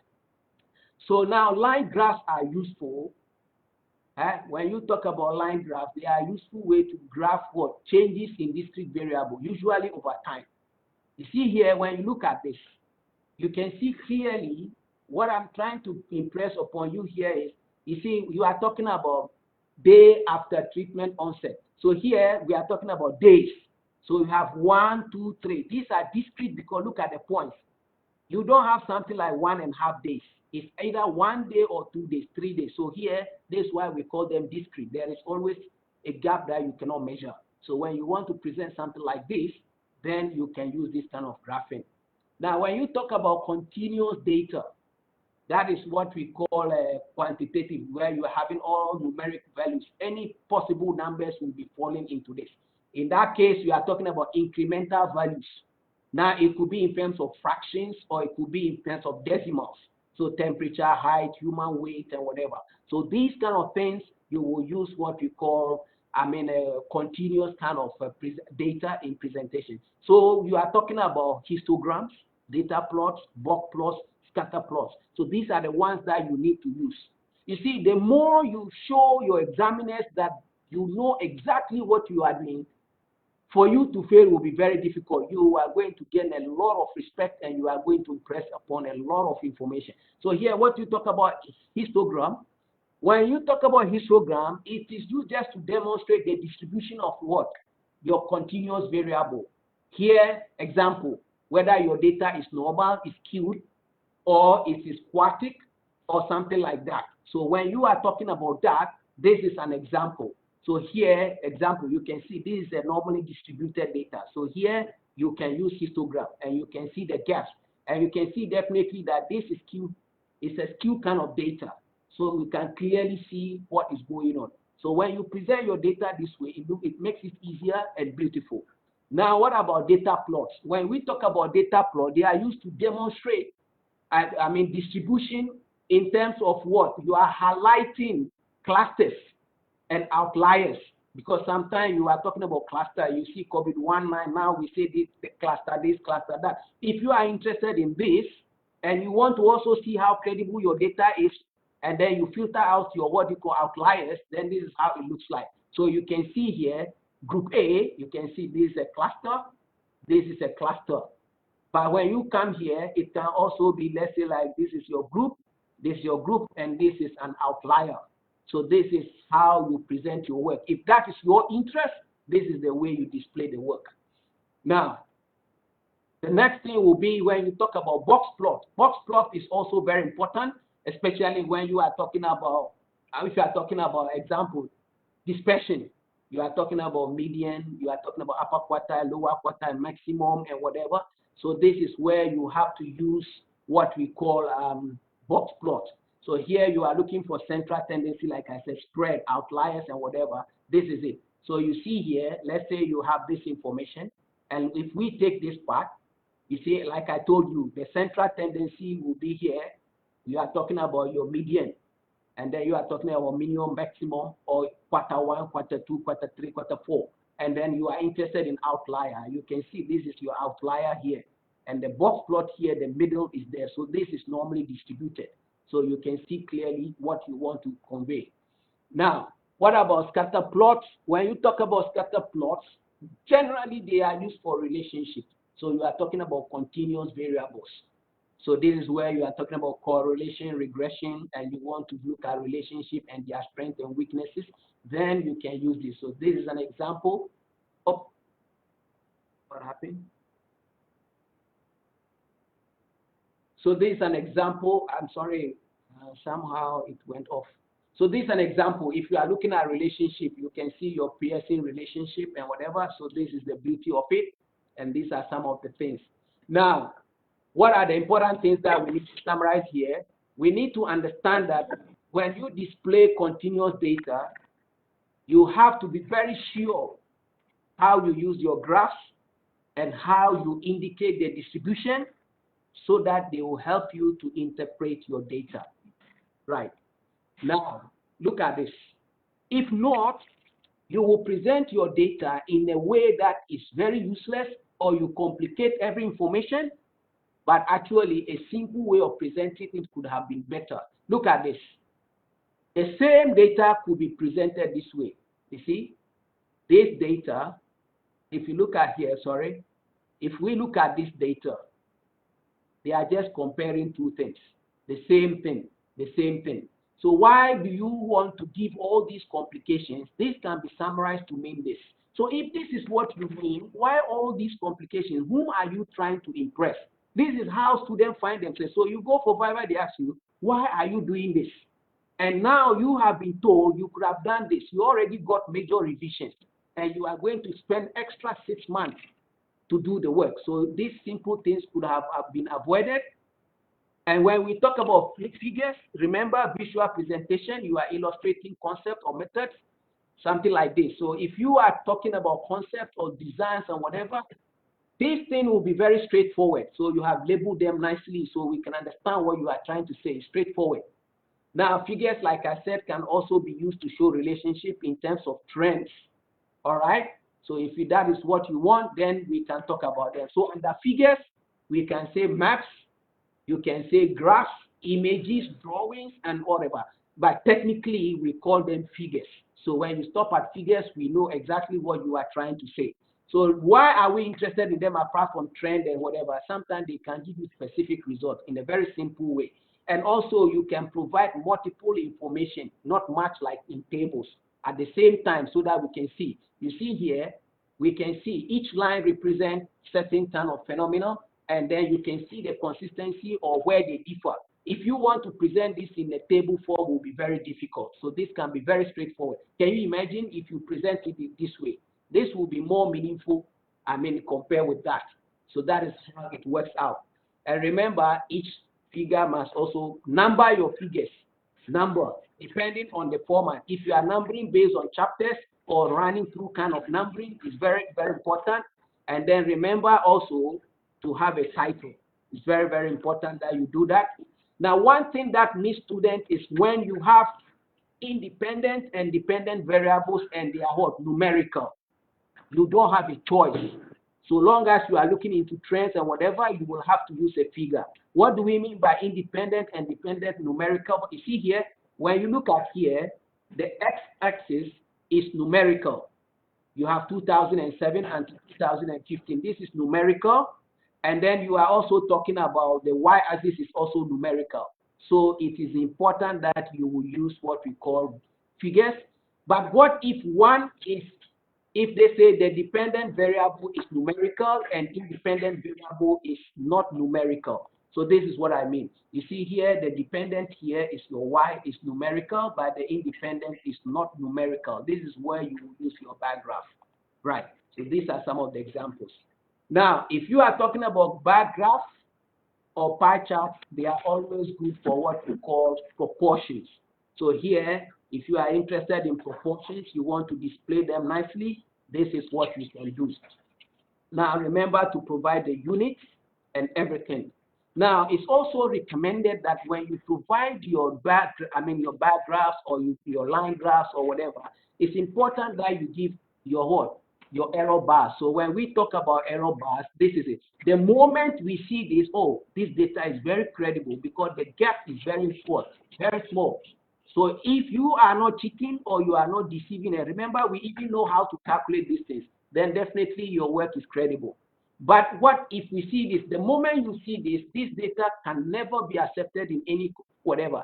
You can imagine what is going on. Just look at it. So here, you can see the error bar here is just too long. So the error is too much. It's even more than 50% of the mean. So these are very questionable kind of data. Right. Now, it's also important that don't ever try to what? Include same information. Sometimes it's very, very strange that you present your data in a textual form, repeat it in figures and tables. What are you trying to emphasize? So here, if you have chosen figure, text is just to reinforce what is inside your figure or table. This is why I took my time to tell you the positions and the relevance of figures, tables, and the like. So please do not do this. So it's also very important that data set normally, it's very, very important that your understanding of your data set, once it is limited, is going to affect the thesis of your writing and it may show exactly who you are. And also remember, tables and figures are always what? Very useful tools in communicating your data, but in a very less complicated manner. I'm just revising. And then the other part will be sure that the format that you choose fully describe exactly what you want to present. And also, it must give a complete picture of what the reviewers must understand about your work. If you go for this, your thesis, you are always being clarify this, clarify this, clarify this. That means that actually you have done a shoddy work, very sloppy work. So please, let's avoid this. So if you keep in mind all these basic things, then you have to make use of your figures with respect to the question that you aim to ask. So the question that you are tasked to ask is very important. The type of data you are sure that you want to present is very, very important. And remember, what the readers will learn from your work is absolute, is the ultimate. It doesn't make any sense. You only will understand your data. Now, what about the other forms? I'm sorry, I'll be winding up, then I'll go to another part. The other forms will be your photographs and plates. Technically, plates and photographs they all mean the same thing. It depends on how you look at it. But for this, one thing is photograph can be used to, if you want to show your experimental area. It's not useful you use, let's say, like designs and whatever. Just give a picture of it, and then it creates an impression for us. And these are some of the things that you could easily show for people to see exactly. No need to describe so many things. Now, when you talk about photographs also, now they provide examples on actual results. Sometimes it's in a form of what? Pictorial comparison. Maybe you do a research. Let's say you have come out with a technology. You want to say that your technology is better or is poorer or whatever. You can just do side by side. So this is an example where we did some work we wanted to show. We are comparing existing technology with our technology. So this is the existing. So it's very easy. You say whatever you want to say. This is your improvisation or technology. Whatever you want to say. What do we want to say? We are showing the colors. We are saying that you use our technology, the color is better or this is poorer. Here we are trying to say that we have very good yield, this is poor. Something like this, it makes it easier for everybody to follow. Now, you also have schematics, illustrations, and flowcharts. And these are effective way of also explaining your experiments, where they were conducted, of course, especially those of you in engineering, architectural, areas, the designs and whatever. So these are some of the things. So if you want to show us your design and then you give that annotated information, it should be able then run us through your work. Now, I just show you this. I'm not going to explain, but I'm just showing you. Sometimes it's very important if it's, let's say, like in your Viva, you are presenting or you are invited to give a talk or whatever. Sometimes the animation that you use will carry a lot of impact. So what I'm trying to say is flow, one at a time, one at a time. I'm not going to explain because of time constraint. So one at a time. So here you are. So of course, as you are talking, you are leading them, so they will be following one at a time. You get what I'm saying? So you go one by one, one by one. So by the time you finish, you will see that people will comprehend your work. You see, it flows like this. Flow, flow, flow, flow, until you finish. You get it? So now, look at this. If you or I were to present this information, and I just zoom everything here and I start to talk, I think you will be very upset with me because you don't know where I am and where I'm ending. So this is where you have animation to lead one at a step, one by one, one by one. Is very important because science is about logical flow of what? Your thoughts. That's all that I wanted to use this diagram for. So at the end of the day, it's very possible to include your figures, your plates, even in your introduction section, your chapter 1. It's possible. Your materials and methods section is possible. You can even talk about your result. The only place in your thesis where you should never include tables and figures will be where you interpret your data. Data interpretation has nothing. If you want to refer us, you refer us to whatever chapter you want. We will go there. So here, remember, photographs and plates are always for description and making meaning to what? That you are adding words to your tables or whatever. So if you want to avoid them, then you can go for that. And remember also, your tables, this is where the problem is. When you talk about photographs and plates, the way you draw, the way you present your photographs should not be distorted. And for you to have a quality resolution, normally it's very important, because here most of the photographs and then the plates, they are normally printed in black and white. Recently we are going color, whatever. So the technique is like this. It is very, very recommended that when you have your photographs and plates, you will need to give us arrows to point exactly where you want to point, because some can be very, very difficult to see without a pointer. So that should not be, something that you should be reminded. Now, if you want to see the photograph or the plate is of high quality, what you can do is you print 6 photographs on a page, A4 page. If you can see in the photographs or the place your point of interest, that means that your photograph or plate is of high quality. Anything other than this may have effect on the quality. Right, you go to the exam rooms and whatever, and you have to tell, oh, this part is not clear, you need to bring another good resolution. No. What about maps? Maps are generally for place and exact location if you have the coordinates. So it's important if you have where you did your work, show it exactly because of credibility issue. So those are some of the things. Now, after giving you all this, now let's say you are presenting your results in your thesis now. What are the basic things that we need to understand?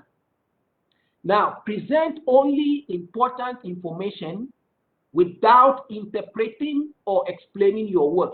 I'm saying this, please. If, let's say, you have a section for only results, and you have another section for discussion or interpretation of your data, in the results, you don't explain.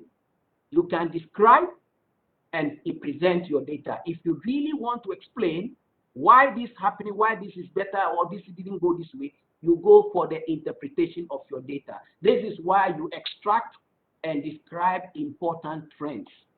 Now, this is a place where you exclude raw data if possible. If possible, your data should be summarized as text, table, or figures. Any raw data that you think is important, but it will distract the attention of your readers, must go under appendix. Very important. I'm not saying they are not important, but they might distort your presentation. So here, present data and findings in a very orderly way. You have analyzed them in a logical way with respect to your methodology in a very orderly way. And then this is quite debatable. If you have the writing skills, you can write in figures. And then remember, long list of numbers. Here is very, very irritating. You have a huge data and you have started repeating the data in your text when they are already in the table. Pick only important points, only important values that you think they are very relevant. You should only show this. The rest will be in the table. That's why when you write, you will say, example, the selected physical chemical properties of this are summarized in table 1. So we will go to table 1 and get the details. It's very important. And when you are presenting your results, let it be so simple. Simple means that we can read it easily, we can follow easily. And it must be short. This is not here to demonstrate your intelligence. Results is about facts. You are just presenting your facts, right? So it must be short and sweet. No excessive use of verbs. Example, look at this. It is clearly evident from figure 1 that bird species richness increase with habitat complex. You see, the word "it is clearly evident" is useless. So you can write it in a very simple way by saying that bird species richness increase with what? Habitat complexity. So what I'm saying is this is extra. These are all extra words that are not relevant. So you must have the skill of presenting in a beautiful way. Now, statistics. When you are stating the statistical analysis that you did wherever, this is not the place for you to stress unless your work is on statistics. Because remember, in the methodology, you have already told us why you are using this method of analysis or whatever. That is enough. Here, you are only telling us whether the statistical information, what you want to say, you say it. So this is not a place, let's say that you have used ANOVA, you have used regression, MANOVA, and all sorts of things. This is not a place for you to tell us what is ANOVA, what is regression. No, you just apply it and it's choose your work. Finish, it's okay. Now, it's also when you are reporting your data, be very professional, very, very professional. You go to some of these Viva and the students, you could see that actually they are trying to evade your question. They are just trying to bluff around. That is very, very dishonorable way of doing things. So you report even if there yourself, maybe some of your objectives or some of your hypotheses were not met. Report them. Actually, it's another source of information. Remember, if you are not able to achieve anything, so long as you have an explanation, maybe in your future career, you will take it on, or somebody might take it on to perfect it. So it's very, very important. Once you start to sound that everything of your work is good, then we will be a little bit hesitant because people are critical here. You look at this, the rice plants under the highest producing humic substances rate died. You see, these people are very honest. Some died. That means that some of the experiments were not effective. So that you get some credit for this.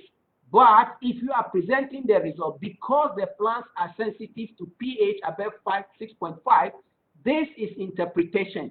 So if you are presenting only results, this last part should never be in your results. You will only interpret it in your interpretation section.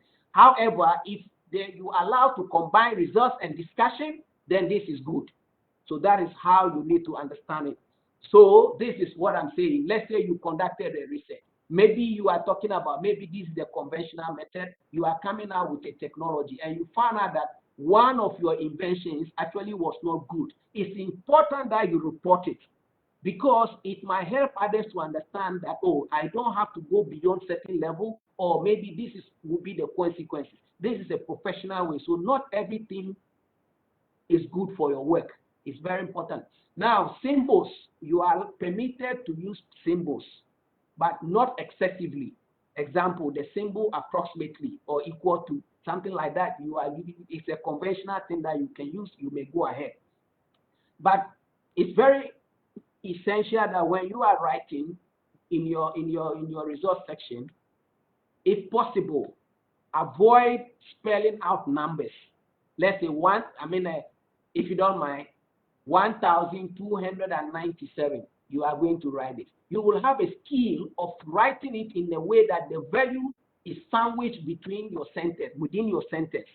It's always not advisable, especially if the value is more than 99.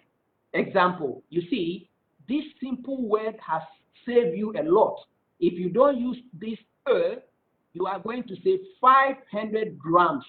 But when you say a 500 grams is acceptable. So these are some of the skills that you need to develop. If you are not used to it, you might think that it sounds strange, but actually it's correct. So the best way, if you don't want this way, then the value must come in between. So these are some of the things. And when you talk about numbers, you read and then it's very, very strange. Remember this, 1, 2, 3, 4, 5 until 9. If you are quoting them in your results, they must be written in text form. However, when you get to 10, 11, 12 going, you can write them in numbers. This is very fundamental, but it eludes a lot of students. And let's say, for instance, if you are writing like 9 kilometers, if you use the word A, then there must be a dash between the 9 and then the unit. So it's completely different. You see 8 billion. But here, because I want to show you, I say A. So this is an indefinite article. Therefore, there must be a dash after the number. So this kind of writing is accepted. If you don't want this, then you cannot spell. This one you cannot spell because it comes with a unit. Now also remember units, the way you write them. Unless you are given a control type of format, most of the units, when you write the number, space, then you give the unit, except percentage. For percentage, you don't need to space it out. However, depending on the format, then you can follow. If your university allow you to do that, but it's a conventional thing. Now, never write like this, 0.87. No, you should start from 0 point something, because you can approximate it to 1. And remember, anything, whenever you are getting into thousands, you should know after 3 numbers, you have to give a comma from right to left. This is very fundamental. And then, if possible, when you are quoting numbers, depending on the scale that you are using, it's very important that you are very consistent in the way you do things. So you will see here, you have what? 2 numbers, 2 digits plus what? An error term. So here you can approximate them. So you have 8812 plus or minus. But you cannot do the same thing for this, because this one has 2 digits and you have 1 digit here. So you cannot approximate them like the way you did. So these are the fundamental things that in your thesis must really working out. Now, remember, when you are dealing with standard deviation or standard error, it's advisable you don't go more than 2 digits. It's enough already, because they are not units that you measure with a long kind of, a scale. So 2 should be sufficient. Now, if, let's say, you are talking about descriptive statistics, when you talk about descriptive statistics, you are talking about mean, mode, upper quartile, lower quartile. So this kind of things, if you are talking about that, then 1 decimal place is enough, especially when you are dealing with weight and human height. In terms of precision, I think that is acceptable. Now, what about if you are dealing with relationships? When you are talking about relationships, example, correlation, 2 digits should be enough. And then when you are talking about regression, I think 2 digits should be enough.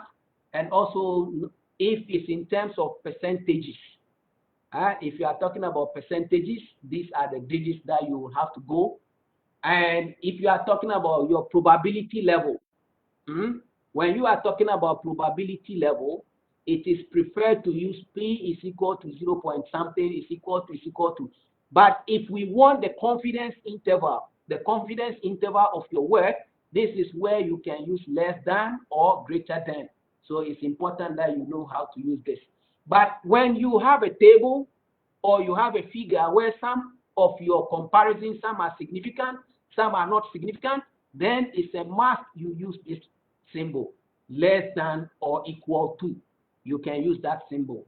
So those are some of the things. And please be consistent in the way that you present your standard errors. You can see here you have 2, 2, 3, 3, 1, 1, 2, 2. So these are some of the things. You need to cross-check all these fundamental things. And unless in a special case in your field where precision, like we are talking about the aviation industry, precision, you are talking about the medical industry, the pharmaceutical industry. For them, 90% confidence is not enough, so they might go 99%. But if you are in the biological system or the physical sciences, and you feel that 95% confidence level is okay, you don't need to impress anybody by getting 99. Can you imagine I'm in agriculture, I go plant in the field, and I come and tell you that my confidence level of getting this data is 99% or 99.9%. I don't think you will ever believe this data, because the field is open to the mercy of the environment. You cannot control certain variables or certain factors. So it's very important also when you are interpreting your statistical results, be moderate. Be very, very moderate. Let's say, like you say 99%, you say you are sure. Actually, 99% gives an evidence. It's not a proof. So you need to be very, very moderate. And sometimes avoid contradiction, where you compare 2 things and they are not significantly different statistically. But you cannot say one is better than the other, because statistically they are not different. So you can use other means of explaining, whether in terms of economics or whatever. Otherwise, it's a serious flaw and it is contradiction, right? So these are some of the things. And never present your work without standard error where necessary, right? So these are some of the things, that error bars and whatever. And I think I have talked about this, so I will skip this part. Now, what are the common mistakes in writing results in thesis? 1, raw data. If possible, Don't bring in your raw data in your resource section. Like I said, appendix will do. Only present relevant data that address the situation. Now, it's only important that when you are presenting, summarize the data. If you think you can summarize it into means, example, present the means plus the standard errors. If you think you want to present them in percentages, you go ahead. But it should never be raw. That's why I said if it's raw, you think it's not necessary, it's not very, very important. It might distract the attention of the reviewer. Then you send them to appendix. That is one aspect. And then raw data also in terms of if you really want to organize, then you can send them to your appendix. And then appendixes definitely must be named, lettered, and numbered. Don't ever treat appendices like they are useless data or they are irrelevant. They are still relevant. It's just that that is their place. Because in your Viva or reviewer, they can go there and they can even refer you to your appendix also. And then in what we call it, in your results, it's not important that you keep stressing the same results in tables and figures and text. It's not really important. Remember, your tables and figures are reinforced or they reinforce your statements. That's all. So for instance, if you look at here, if these values are really not important, they are already stated in your table. There is no point. You just stop here. You just stop at this point because they are already in the table. Unless you are laying emphasis on this, then it's okay. But otherwise, you just say this table 1. We will go to table 1 and refer the values. Right. Now, the other thing is, like I said, unless you are having resource and discussion section, the resource section is separate, discussion or interpretation section is separate. And also, one thing, like I said, do not explain your sources of error in resource section. Sources of errors, I'm talking about experimental errors, not intentional errors. Those kind of errors are only explained in your interpretation, not here. So that is what I'm trying to say. For instance, the selected physical properties, blah, blah, blah, blah, then you say because the moment you use this, you are interpreting. No, we don't want this. Send it to your, what you call it, interpretation section, and then you explain that because we will follow you to that place. And this is a very serious mistake that you will find. Except mathematics or computer sciences pieces, most of the other professions, at least you must have one figure or one table in your work. Except mathematics where they deal with symbols or whatever, computer sciences, they deal with algorithms and whatever, but it's a must that other professions, we must see at least a table or a figure in your thesis. Now, remember, in the resource section, you are not permitted to what? Report your materials and methods. The moment you do this, then it means that you are off track. For instance, example of thing, if you have done a research, let's say like you are carrying out a research in a certain setting, but you went there to take some just basic information to characterize the area for you to have an overview. That before you set up your experiment, that information is not part of your research. It's just an information that you need before you start. So this part should never be in your resource section. It should not be in your discussion section. It must be in the methodology. That is where you present it, because actually it's just a background information that you need before you start your work. It's not part of the experiment that you set. So that is how it should be. Remember, in your presentation, almost all the time, start from the most important information to the least important information. This is the trend. And when you want to explain or describe your work, start from simple to complex. That is how it is done. Right. So here, if let's say you have this table, if I were you, I would arrange them in a way that they follow in a logical sequence. So I only put the first few variables that are very important to me. The rest are supporting data. That is how we say from most important to least important. I'm not saying that they are not important, but in terms of priority. And when you start to explain, you start with a simple way of explaining until you get to the complex way. Now, you can only do this when you avoid too much of extra words. Extra words like this. Example, it is shown in table 1 that X induce Y. You see, it is shown in table 1. Actually, it's not necessary. You just say X induce Y into bracket table 1. Simple. You get it? So here, this is why we say write succinctly, meaning that be very up to the point. So what do we say here? If you want to be out on spot, it's always useful that you avoid using abstract nouns. Because abstract nouns, they just give ideas and quality of state. They are not concrete. Example, if you say freedom, freedom cannot be measured. Example, if you say love, love cannot be measured quantitatively, objectively. You get what I'm saying? Even if you say you are charitable. So these are abstract nouns, so you need to be very clear in what you do. For instance, if you say take into consideration, a very simple way to be on the spot is just you want to say consider. So there's no need of these 2 extra words or whatever. The key word is consider. Just use it and go away. And then here, use strong verbs in writing instead of to be. You get it? To be actually is a weak kind of statement. So you use your strong verbs. Example, the enzyme was found to be the active agent in catalyzing. You see the word to be here, but you can put it in a nice way. The enzyme catalyzed,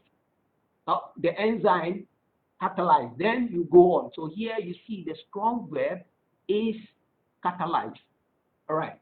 Now, another one too is, let's say the information in this thesis was considered to be extremely good. Not really, you just say information in this thesis was excellent. As simple as that. So all these unnecessary words will be off. Now, like I said, it's always important that you describe what happened in the past. That's one I have already said that. Now, what about the interpretation part of the thesis? Remember the one you call discussion. Right. This is where your findings are drawing out main achievement. You are drawing out main achievement in a way that they relate to your results. So draw out the main achievement and then you explain them. Right.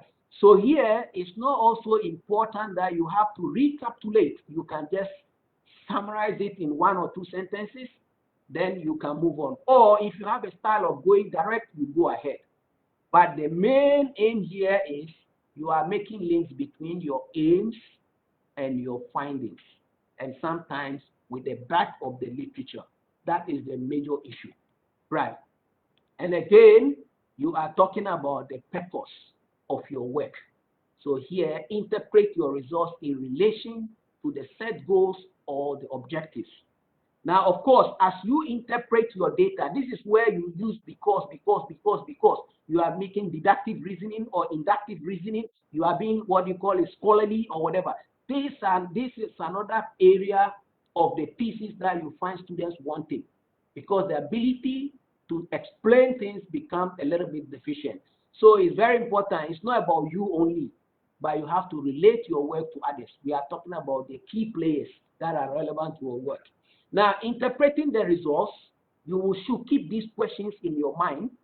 There are about 15 of them that you always have to keep in mind. 1, ask yourself whether your results provided the answers to your hypothesis or to your questions. If yes, what will be the meaning of your data? That's where you start to explain. Those of you who are always, oh, my data is comparable to this, or my data agree with that, everything agree. You are heading for a big problem. Yeah, you are giving evidence for your work, but actually you are not coming out with something new. If everything is yes, where is your contribution? So these are some of the things. Now, another question is, if let's say no, you couldn't answer your hypothesis, would you have an alternative? If yes, what would be that type of hypothesis and why? It could be that maybe there were certain things that you just couldn't achieve because of certain limitations. Explain and provide the alternative. So here, does it mean that we could do further, or we could have another results or some results to emphasize your hypothesis, to reinforce it, or to consolidate? Or is this hypothesis, are you coming out with something new? Sometimes, yes, what you aim to get was not what you had. Remember, the one who discovered penicillin but did not set out to discover penicillin. So these are some of them. But the most important thing is you should have that ability to explain. But you need to explain in a very scholarly way. Now, the third question will be, do you have any biological principles or something to reinforce your work? Are you establishing principles or not? If not, that is fine. You need to explain. Now, your results, these are the issues. Are they in agreement with others? Fine. If yes, do others suggest alternative explanations? So if people have already said yes, and then you say yours are consistent with theirs, remember they are only similar. They can never be the same. So you must have your line of argument. You don't just say that, oh, my work is consistent with others. Then you stop there.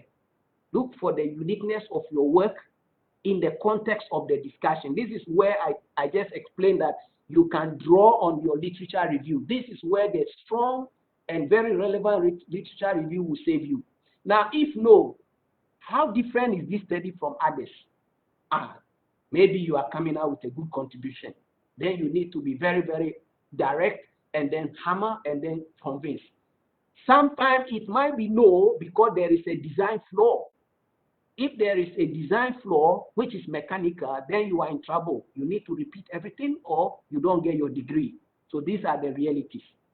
Number 5, can we have some generalization from your work? Yes. So this is from specific to general. So can we do that? If you can do that, then actually you are also contributing significantly. Or would there be any practical use of your work, or you have reinforced or establishing some theoretical framework? Remember, you have your theory. Have you reinforced it or established it? Those are the issues. And remember, I did say that when you have your sources of error, you don't explain them in your resource part. This is where you can also explain.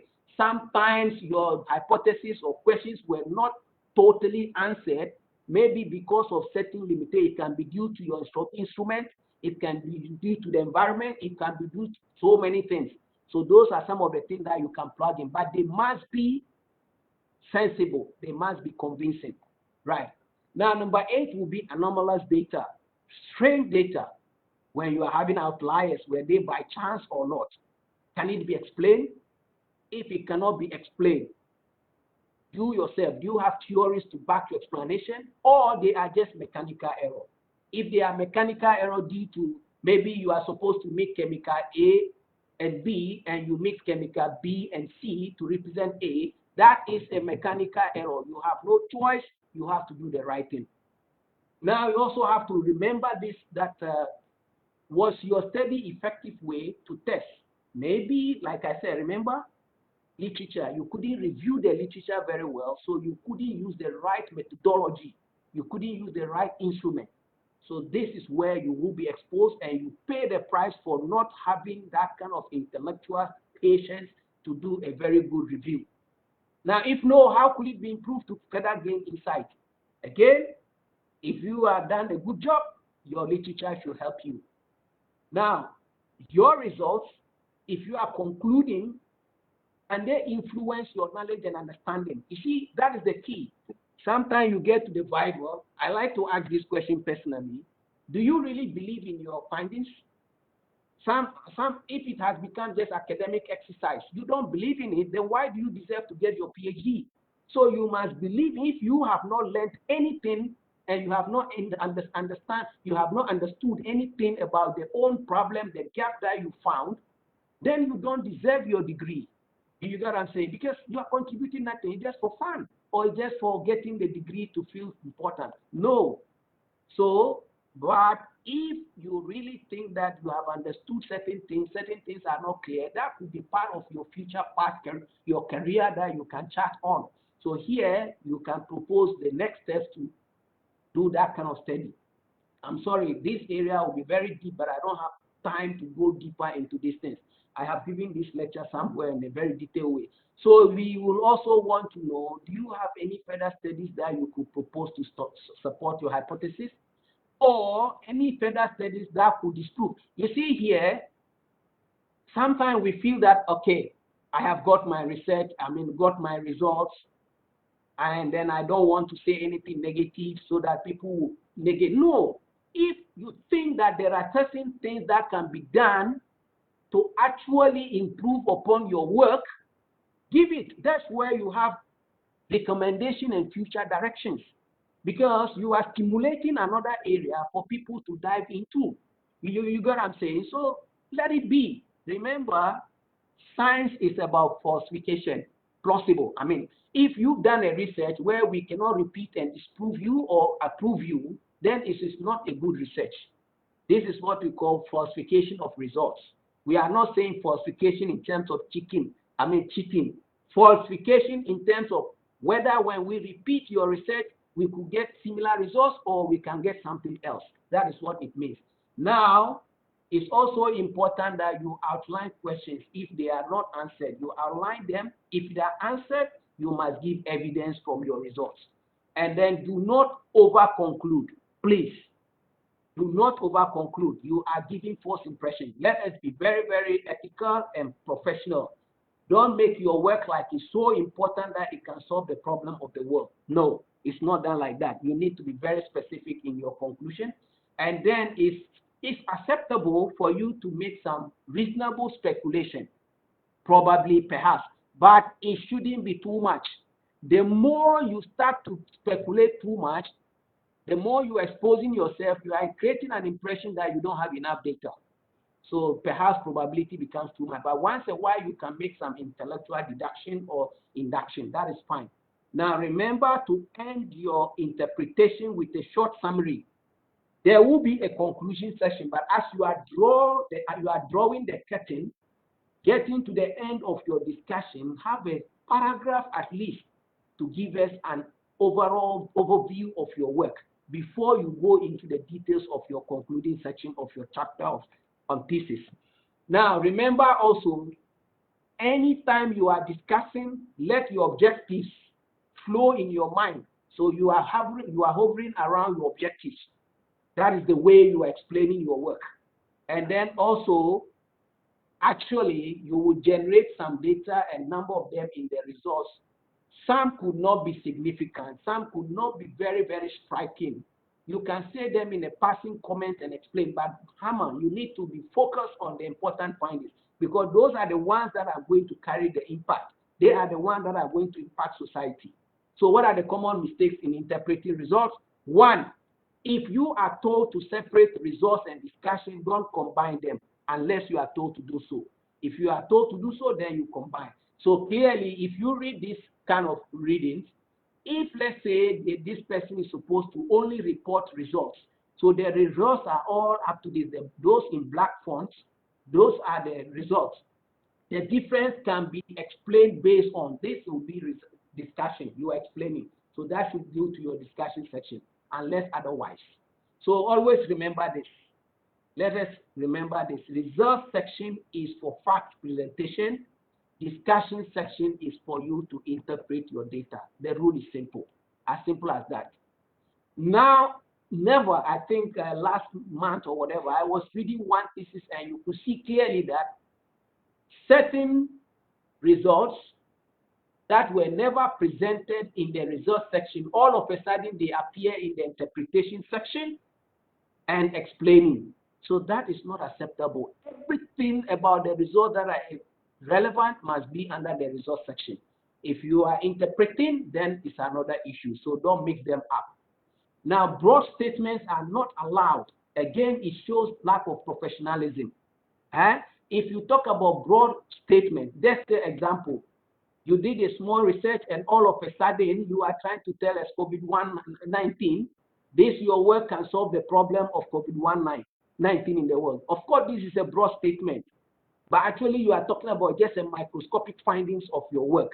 So only groundbreaking research encompassing consortia of bodies, they are the ones who made broad statement, unless it's very, very outstanding, do not do this kind of things. Your thesis is very rare for one thesis to break through into major one. It's very rare. Once in a while, we will get this kind of things.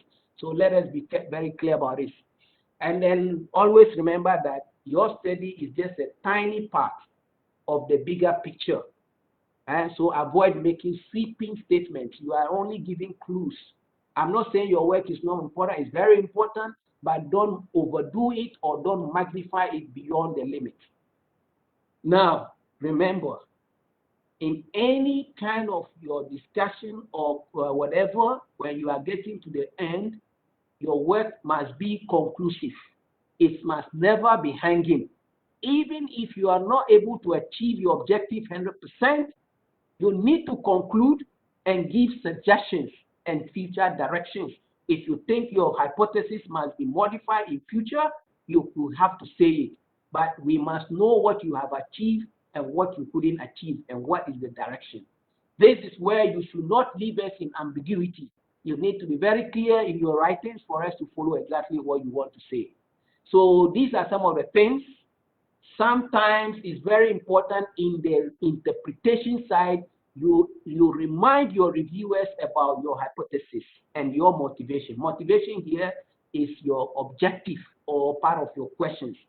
And it's also very important that you relate your work to other parts of the world, other folds of research. It's not only you. You alone, you are not really in a vacuum.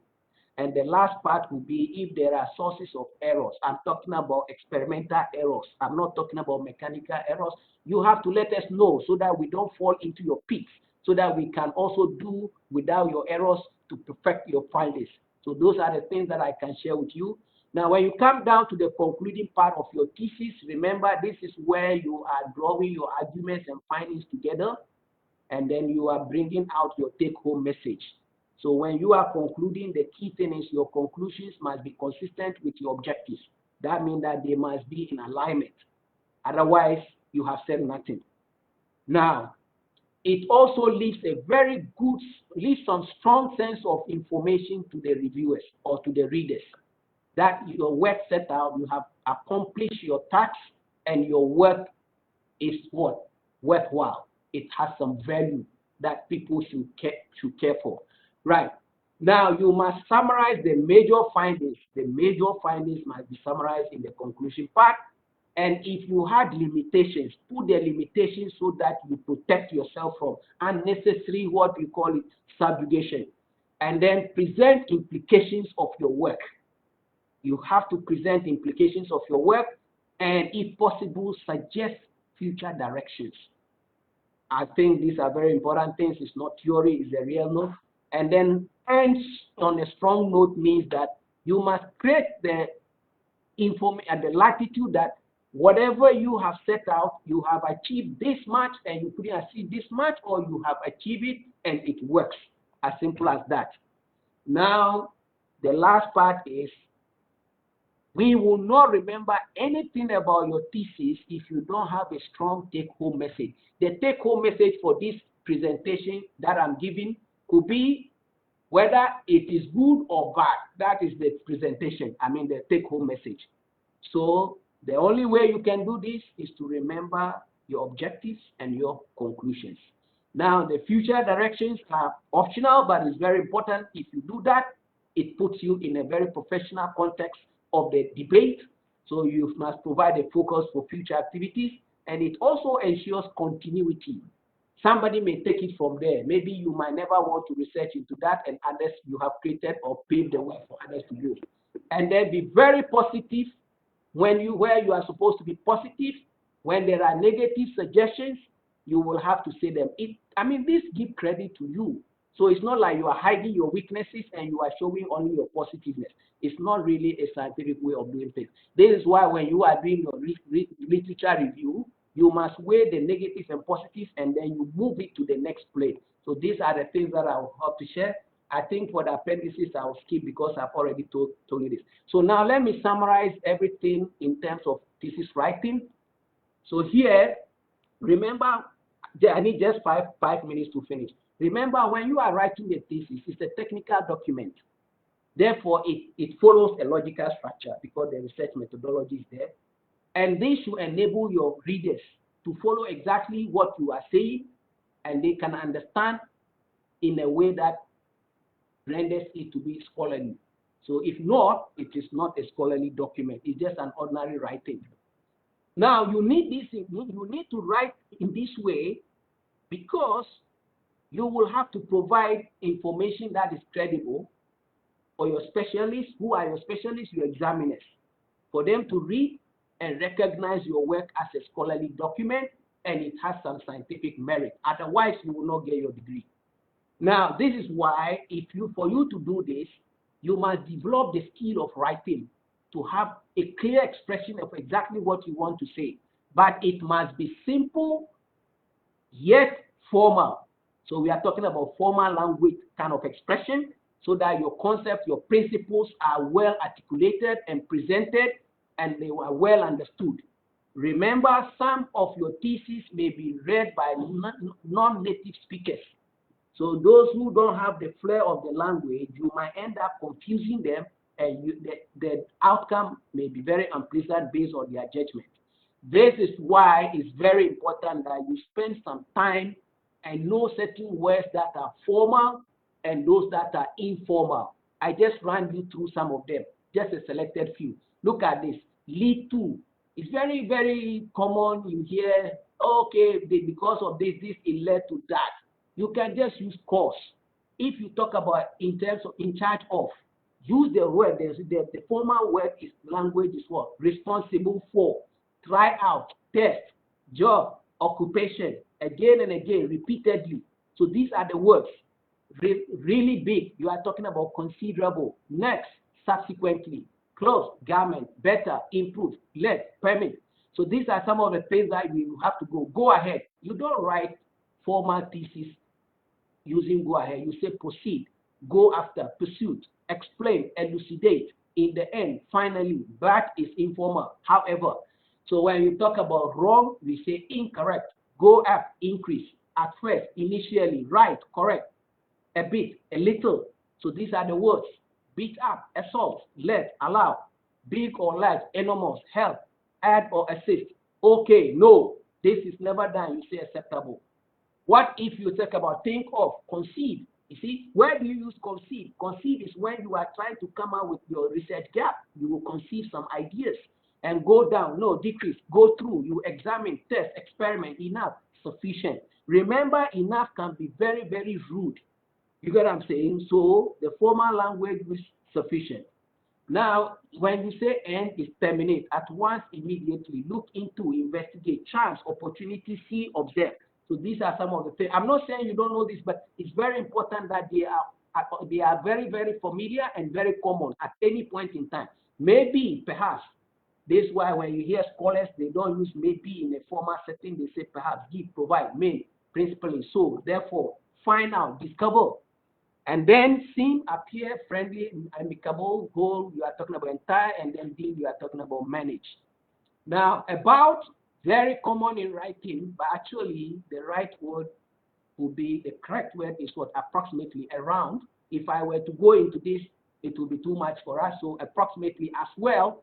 As well is not wrong, but it's informal. You use also. It sounds like strange, but that is the right word. To is also informal. You need to use also. Now, what are the well-constructed sentences? Look at this. The study concluded that the product is good. No, who conducted the research? It is the author. The one who conducted the research concluded. The research never concluded by itself. It's inanimate. So you say the author concluded that the product is good. And then this shows that it's very common. Oh, the tables 1 and these have this information. These show that. No, you can say that is fine, but if you want to be very formal, you say this test suggests that. That is the way we use it. And then you say it is suggested that a relationship may exist. This is indirect type of writing. You say a relationship may exist, direct. And then we also have what you call, there were several subjects who completed. I'm just giving you an example. You say several subjects completed. Very straightforward. And then you say a total number of students. I don't know. I mean, these are kind of news type of, in the bulletins and whatever. It's very common. We know. So you just say number of students. If you are talking about total, we know the context will tell us that is total. And then you are talking about 5 different groups. I mean, 5 is already telling us that they are different. So you can say 5 groups will be, different and group. They mean the same thing. Right. So components of writing your thesis must be comprehensive as possible, legible, and it must be readable. So you must also deploy your inductive reasoning and deductive reasoning wherever possible. You should be able to do that. Now, it's very important that you don't write too long. I have ever seen a thesis, volume 1, volume 2. How many pages? Almost 1,000 plus pages. What really are you writing? So please, I'm not saying it should be short, but it must be concise and it must be informative. Now, how do you reduce excessive words? For instance, prior to, it's not wrong, but if you want to write it in a beautiful way, it's before, due to the fact that you are talking about because, and then in a considerable number of cases, you see, you have decided to use this number of words, somebody used one. Of course, your thesis will be thicker than the one. That does not make your thesis better. Okay, so the vast majority of most, during the time that when in close proximity to, if you say in close proximity to, it's just near. Now, of late, latterly, in the past few days, recently, in the past few days, it can also be latterly or lately, not long ago, newly. So these are the words that I think that you should be practicing in writing, and it makes your work sound so beautiful. And also avoid using intensifiers, or we call them what hyperboles, or you are talking about intensifiers. Actually, that can be very irritating. What are you trying to prove? Actually, what are you emphasizing? Extremely, absolutely, really, actually, very. These are lazy words. Actually, they don't carry the impact that you want to project. I'm going to give you examples. If these are the words that you want to use, what are the most suitable words that you should use to make your work very, very beautiful? Virtually, highly, totally, rather, completely. What are all these? So, to, at all, supremely, utterly. No. To avoid intensifiers or hyperboles, these are some of the things. You need to be very, very precise. You will have to have the richness of describing your things very well, and you have an elegant way of using your words. For instance, a very good English. Actually, there is nothing like a very good English. It's what we call excellent English. Very able, proficient, very confused, baffled, very dirty. You see, these hyperboles, or what you call it, intensifiers, all of them have been avoided here. Very dirty, filthy, very easy, effortless, very funny, hilarious. So these are some of the things that you could be very interesting, fascinating, very kind, compassionate, very old, ancient, very tired, exhausted, very young, juvenile, very light, huge. So these are the things. So on and on and on and on and on. So there is a beautiful way of avoiding what we call intensifiers or hyperboles. That is what I'm trying to carry across. Now, the last part for me to end my talk will be what we call fillers and their types. When we talk about fillers, we have what we call redundant pairs.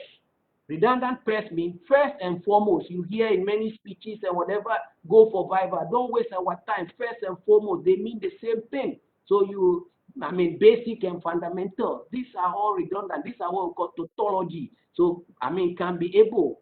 Actually, you can say can at the same time say able. So these are, so you see, you need to also understand that when you are, we review your work or you send your work even for publication, they say you are writing very poor English. Grammatically, you are correct, but they are telling you you are not using, your words are out of place. So those are the things that you need to be aware of. Right? You say exactly right. They mean the same thing, true facts. They mean the same thing, terrible tragedy. What is this? And this is another way you say pink in color. Pink is a color, right? You say heavy in weight. So what do you mean actually? Period of time. Period and time, they mean the same thing. And then we are also talking about big in size. Actually, big actually explains size, and then small in size. So these are some of the things. Metadiscourse. What do we mean by metadiscourse? Example, You bring yourself into the picture. This is why when you write a thesis or scholarly work, normally we don't use the word I. Even though it is you use plural, or you write it in a way that you remove the I, because then we here is plural of respect or plural of number. So you have to be very careful so that you don't sound pedantic. When we say pedantic, means you are academically boastful. So let's be very, very careful here. Right.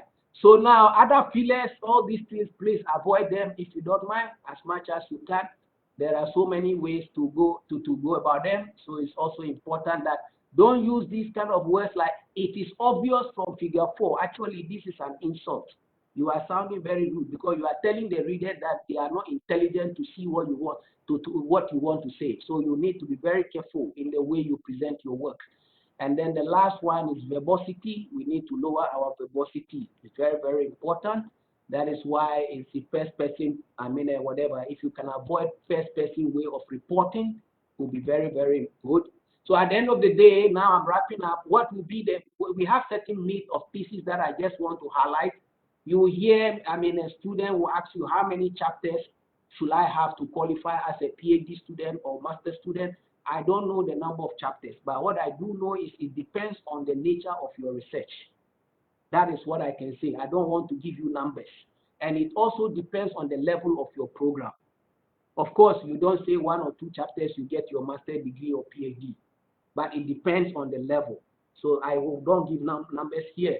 But the only thing about your objectives, you should be reasonable. Masters, you don't need 10 objectives. If you ask me, 3 should even be enough. And also, how many objectives? Like I said, it depends. If you're a PhD candidate, at least 3 objectives, at least. But if you have more than 3, of course, we don't expect 10 or 15. That means that actually you don't know what you are doing. So again, it depends on the level of your thesis. And then again, this is what I said: at least 2 for masters, at least 3 for PhD, but not too much. And then what will be the type of number of words or pages? I think it depends on the university. Certain universities will say maybe not more than 10,000 words. Some will say not more than 100 pages. I'm not qualified to tell you, but what I'm saying is you must provide some substance. The key issue is the quality of your work. So I think I will not be able to say much about that. Now remember, there is nothing like a perfect thesis. If you don't believe me, even a day before you submit your thesis, you will keep making corrections. But do your best, reduce the errors, produce a quality thesis, and then let the rest be decided by the examiners. And then don't ever believe that it's only when you get to the last year of your research that is when you think that you should start writing your thesis. Actually, it's a very wrong approach. You should start writing your thesis from the day that you registered and you entered your campus. That is the day. In fact, before even you come, you have done a lot of reading and you have already prepared yourself. So it's not true that you should start your whatever from what? Just after your final. No, right from day one, you should start it. And then example, if you don't start, how do you write your proposal? How do you do your literature review? And then groundbreaking thesis, there is nothing like groundbreaking thesis. There's nothing like that. What matters is the significance of your work and the originality of your work, how you contribute to society. I think that is more important. And then what about the contribution? Your contribution is just a small area you research into, but the originality is there. And then definitely there must be significance of your work, and you should be able to extend knowledge. Now, the thesis significance here means that impact on society. And the impact also could be you have written very good papers in very good journals and they are making progress in the academia or they are contributing to knowledge. You have made an impact. Okay, some impact on society also could mean that you have intellectual property that is being commercialized is also considered as an impact. Now, what are the serious mistakes in thesis, right? In your thesis, whatever, remember your references. You must give credit to wherever you reference, you must give credit. It's very important. But if possible, focus more on more important journals and less conference papers, and if possible, very few technical reports and PhD work. You need to be that. And then referencing the textbook, unless it's a specialized textbook, you don't spend too much on them. Because now, if you talk about a textbook and the concept has already been established in that textbook, you cannot give credit to that textbook. You have to go to the original originator. That's why we don't recommend, too much of referencing in textbook. And then it's also very important that when you are referencing, you reference authorities and people who are well known in your area. They gives a lot, because if you are not lucky one day, your thesis actually, your examiners will be the authorities and you are going to be in trouble. Not because they are jealous, but it tells you that you don't know actually the story. So it's very important that you take care of that. So reference only credible work. Your work should not be based on discredited information. Otherwise, the whole of your thesis, the philosophical construct of your thesis will be discredited.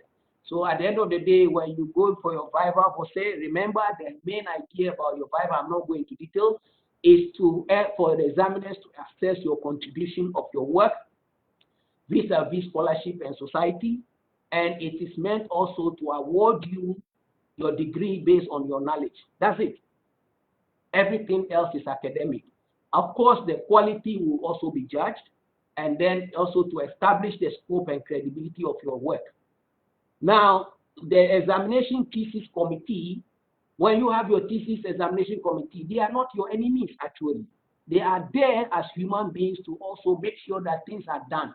So the aim is to ensure that your work is up to standard. It's not there to bombard you or to make you feel low or what. No. Because they expect, they will have to what? They will, if you are a professional, you uphold on high level of professionalism. So it's going to be very professional, but we cannot pass you based on something that it of less value or it has no scientific merit.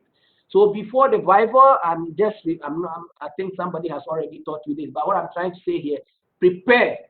You have to prepare seriously, because it's going to involve a serious intellectual discourse. So it's not about I think, maybe. You really have to prepare. And then you are responsible for whatever you wrote in your thesis from page 1 until the end. So you should know them offhand. So this, because it's your work, you dreamt in it for the last 2 years, 4 years. So you should know. So during the Viva Voce, it's very important that you remain calm, but don't be too overconfident.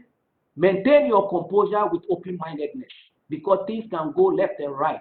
So if you memorize something, you spot certain things, you might go and it's not there, you could be disappointed.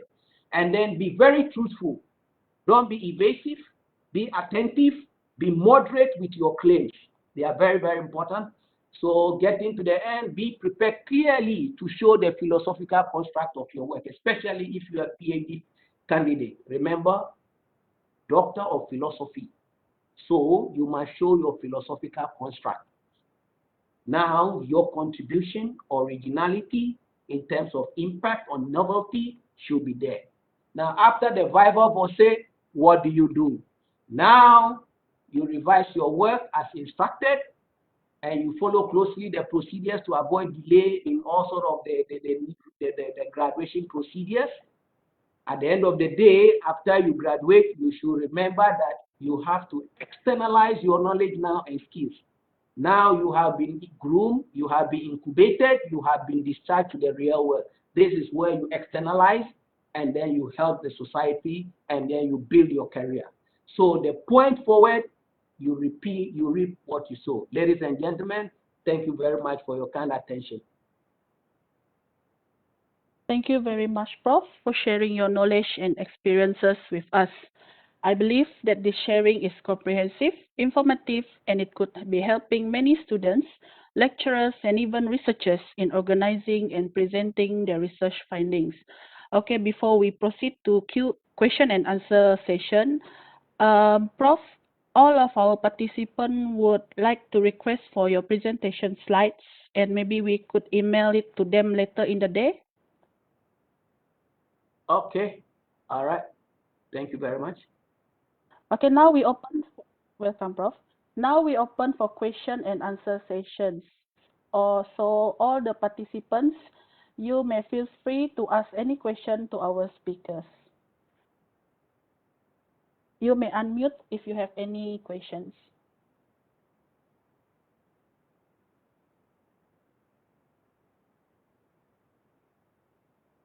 Good day, Prof.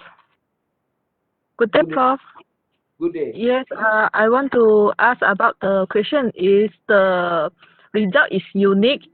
Means that result is novel and unique. Then how I compare to other work?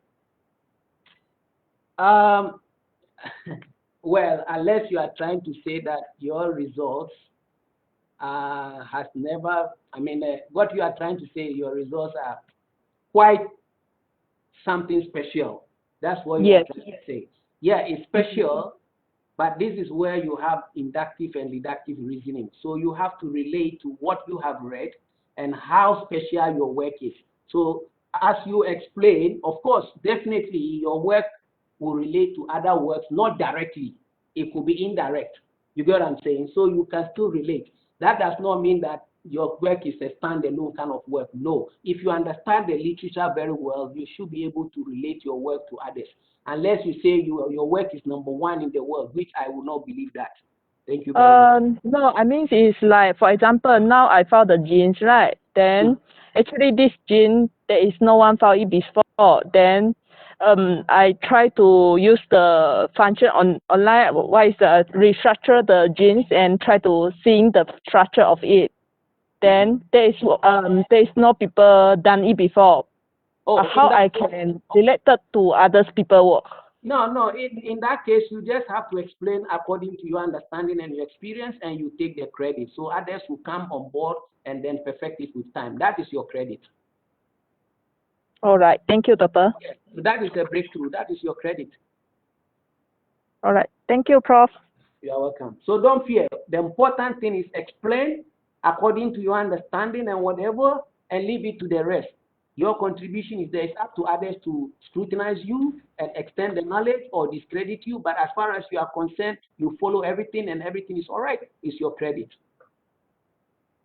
But how about actually I just predict the function, but I'm not sure about that. Not 100% sure that they bring out that function.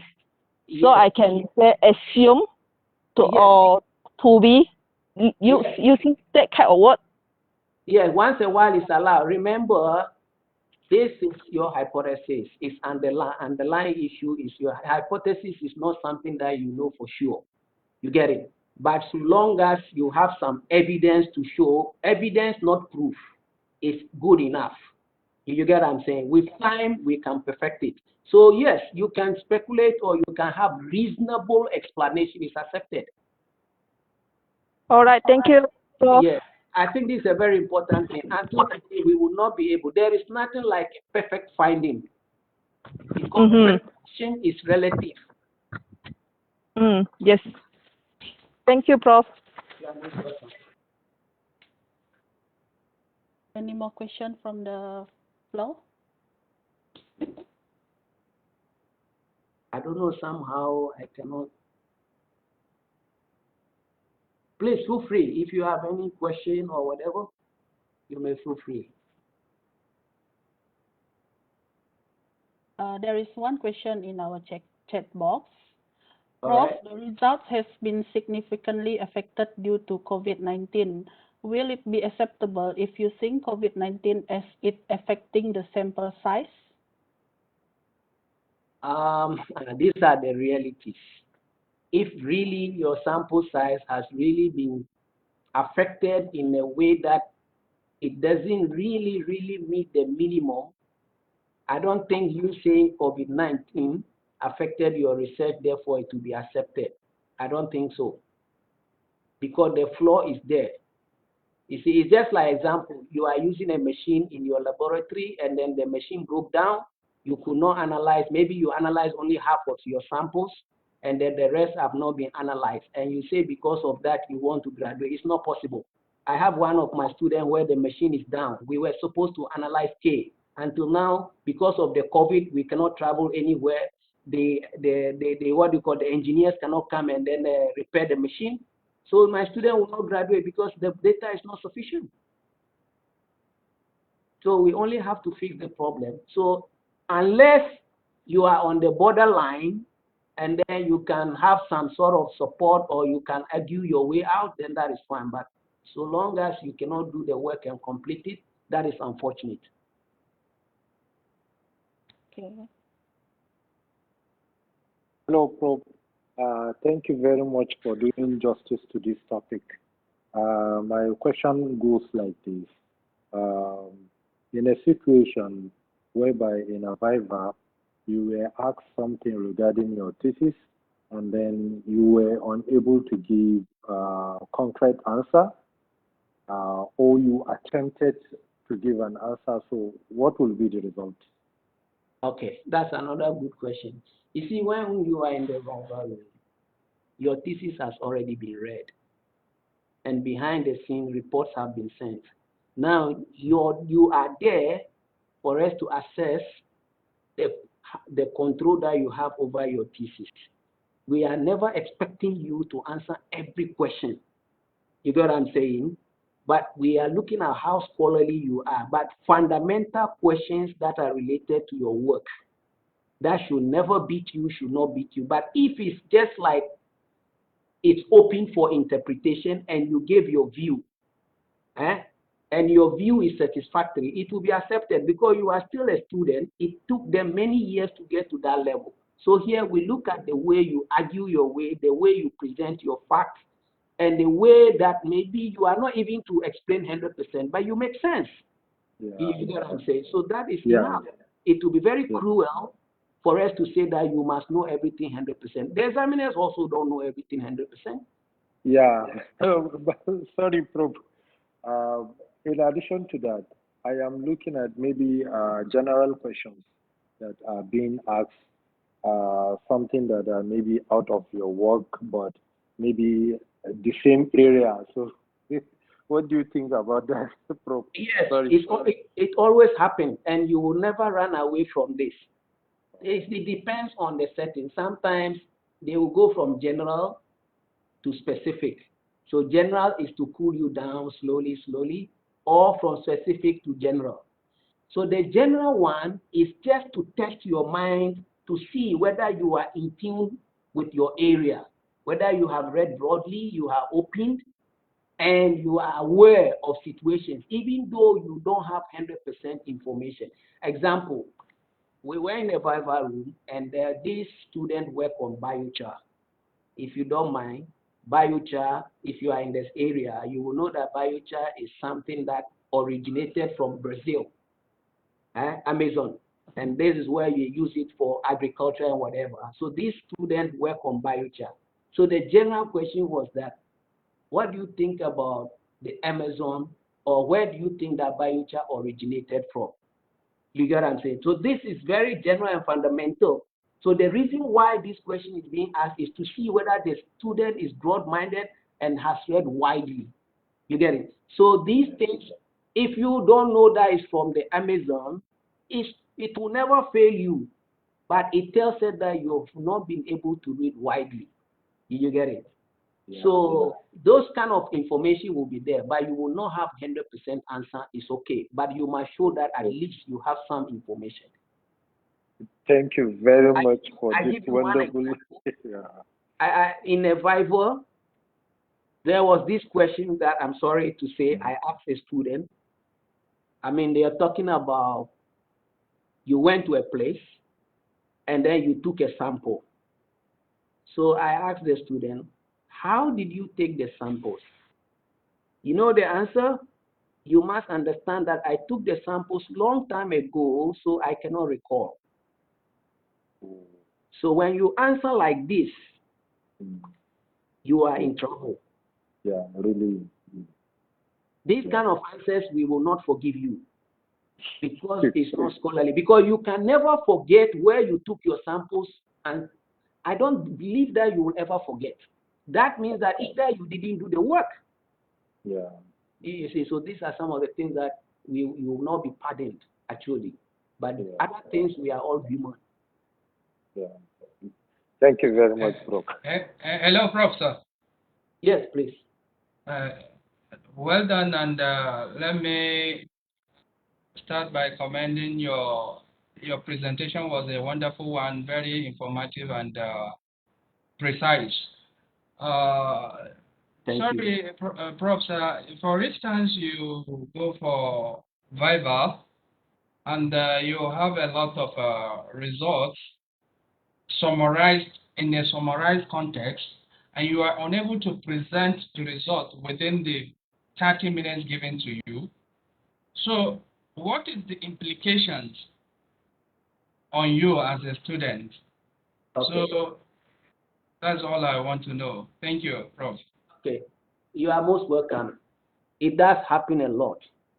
One, to be blunt with you, your supervisory committee failed you. It could be because they should have coached you before you went to the Viva room. That's number one. Or they coached you and you did not listen. Number two, you see, when you are told that you will spend only 15 minutes or 20 or 30 minutes, be professional and be within the scope. You not listening to instructions actually also tells a lot about you. So that's why sometimes you could be stopped in the middle of your presentation and they tell you go to your conclusion, right? But what I can tell you is, let's say you have a lot, all right? Just pick the most important things that you are confident you want to carry across and then present those things. If you don't present all, we know because they've already read your thesis. Actually, the presentation actually just for us to see you certain things that are not clarified, whether you clarify them or not. But the key thing is after the presentation. So your presentation actually is just about 10 or 20% of your work. But the questioning and the discussion is where the issue is. So if you are not able to finish, which is not a good thing to do, but you don't have to worry a lot. Impress yourself during the discussion, it will be fine. I have never seen a situation where because you couldn't finish, you were failed. Then why did we read the thesis and give the report before your presentation? All right, but don't go and do otherwise. Is it all right? Thank you very much, Prof. You are most welcome. Okay, thank you, participants, for the questions. There is one question. Okay, maybe this one will be the last questions. So, okay, first of all, thank you so much, Prof, for your presentation. I have one question, or it's like a concern. If in case we publish 2 or 3 papers from our thesis, so when we submit our thesis, my concern is there will be a very high plagiarism after that.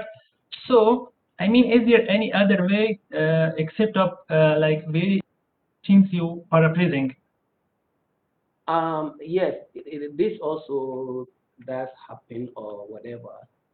This is why you have a number of options.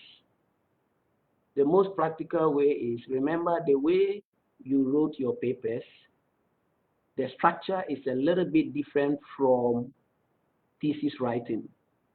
So here, it could be useful if you, yes, the data is yours, you could take your data, you bring them in your thesis, but if you can change the structure of writing, then that is fine. Now, when you change the structure or you modify the structure, and then you still have high plagiarism rate, this is self-plagiarism, if I'm not mistaken. So here, if you have already restructured everything, then when you get to Turnitin, you have to what? Deactivate student papers.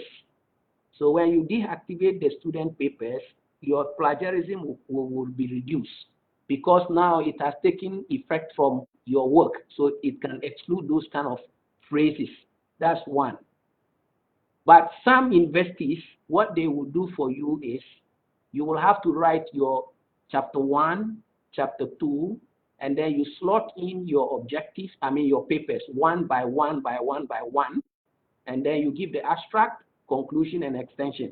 So here, you will graduate. This is common in Japan. You will. Even UPM, we have options, but a number of students don't go into that. So self-plagiarism, yes, it's not acceptable, but the only way now is to reframe your work and then you write. Otherwise, you have to exclude your papers. Then the Turnitin will run it and the plagiarism will be reduced. Thank you very much. Thank you, Prof. Yes, I have a question. Alicia, can you give them 1 or 2 more questions for them to satisfy themselves? All right, because this Webex is until 6 p.m. only. Oh, okay. Okay. Yeah. Thank you, Prof, for your session. My name is Imbaji Danga. My question here is, you spoke about literature review, relating it all through the way with the objective of your work. With an example, Prof, can you please tell me how this how I can relate my work with the objective, my literature review with the objective? Okay. You see, that's like I said. If you are reviewing your literature, the key thing is you want to find a gap, right? Yes. Let's say, for instance, we want to work on COVID-19 vaccine. And then we review the literature at the moment. We have found out that people have come out with vaccine, example. And now your main objective now will be that you want to come out with a vaccine that you don't need to inject. You just have to take it like a tablet. You got what I'm saying? So when you are reviewing your objective is to come out with a tablet and not an injection type of vaccine, right? So when you are reviewing the literature, you are reviewing to see, okay, all this work they've been doing, they do some injection, one is 1 dose, 2 dose. But however, there is not much information on the tablet kind of whatever. So as you are writing, this is already part of your review. You get what I'm saying? So you are relating to your objective already. So they are not isolated. That is why you Thank you. Thank you for this explicit example. You are most welcome. Okay, thank you for all the questions, and also thank you, Prof, for the great sharing. We need to end here because our Webex session is until 6 p.m. Malaysia time. Before end, as a saying goes, to every beginning there is an ending, and now our seminar has come to the end. Once again, thank you everyone for gracing our program with your presence, and we really appreciate it. See you in the next program. Good day and stay safe. Thank you. Thank you, Prof. Thank you.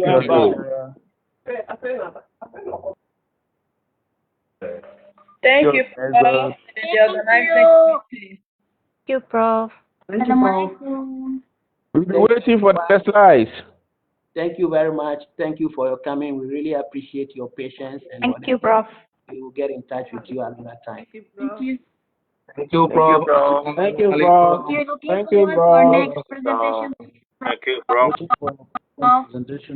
We'll be waiting for the slides. You will get them. Don't worry. We will get just drop your email and everything. Get them. Don't worry. Thank you. We will get.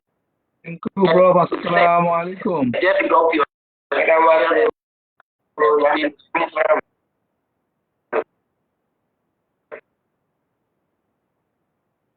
Assalamu alaikum.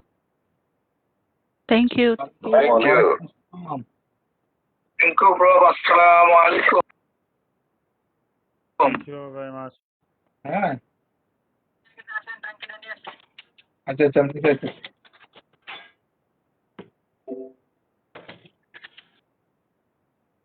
Thank you, Prof.